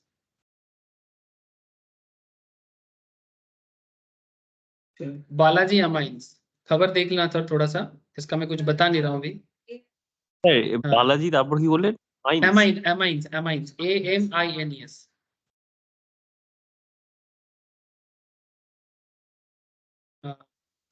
Avenue supermart, बहुत पॉपुलर कंपनी है, इसका न्यू स्टोर हुआ है सर। हाँ, एवेन्यू सुपरमार्ट, डीमार्ट भी लिख सकते हैं इसको, डी मार्ट के नाम पे भी ये जाना जाता है। एवेन्यू सुपरमार्ट नहीं, इसका मेन शेयर का नाम एवेन्यू सुपरमार्ट ही है। और एक शेयर का नाम लिख सकते हो Unipart India, Unipart India, Unipart UNIPARTS, Uniparts India 12। और एक लास्ट लिख लो 13 नंबर पॉइंट में लिख लो कीस्टोन रिटेलर, कीस्टोन रिटेलर। इसका डिटेल्स न्यूज के साथ मैं ग्रुप में शेयर करूंगा, ठीक है। STORE कीस्टोन STONE रिटेलर, ठीक है, मैं ग्रुप में शेयर करूंगा। आप लोग को क्या करना है, ये सब ट्रैक करना है। जो लोग अभी मार्केट में नया नया हो उनको ट्रैक करना है कि ये ग्रो कर रहा है कि नहीं कर रहा है, नीचे जा रहा है कि नीचे नहीं जा रहा है, ठीक है। बस ट्रैक करो और थोड़ा समझ में आ जाए तो खरीदारी कर सकते हो। ऐसे जहाँ जिसमें मेरा ज्यादा कॉन्फिडेंस रहता है तो मैं क्लास में चिल्लाता ही हूँ, बाकी जस्ट ट्रैक करो। और जिसको नॉलेज हो गया ना कि कब लेना है कब क्या करना है, उसको अपना नॉलेज यूज करके वो कर सकता है। बाकी जिसको नॉलेज अभी नहीं हुआ है आ जाएगा आगे, आज नहीं तो कल, ठीक है। ऐसा मैं हर हफ्ते कोशिश करूंगा।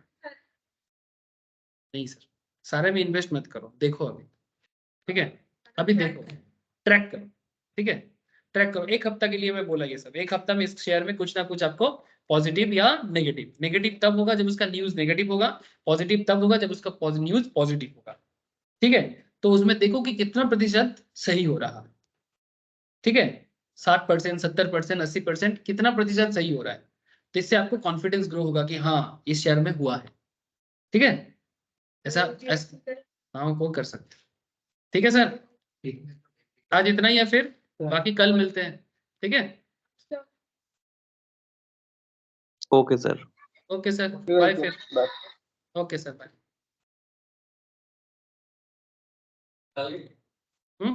हाँ कल के ওই 9:45 এর দিকে আছে, আমি ইউটিউবে লিংক পাঠিয়ে দেবো, ঠিক আছে। আমাকে জাস্ট একটু হোয়াটসঅ্যাপে মনে করিয়ে দিবি, হ্যাঁ হোয়াটসঅ্যাপে একটু নক করে দিবি।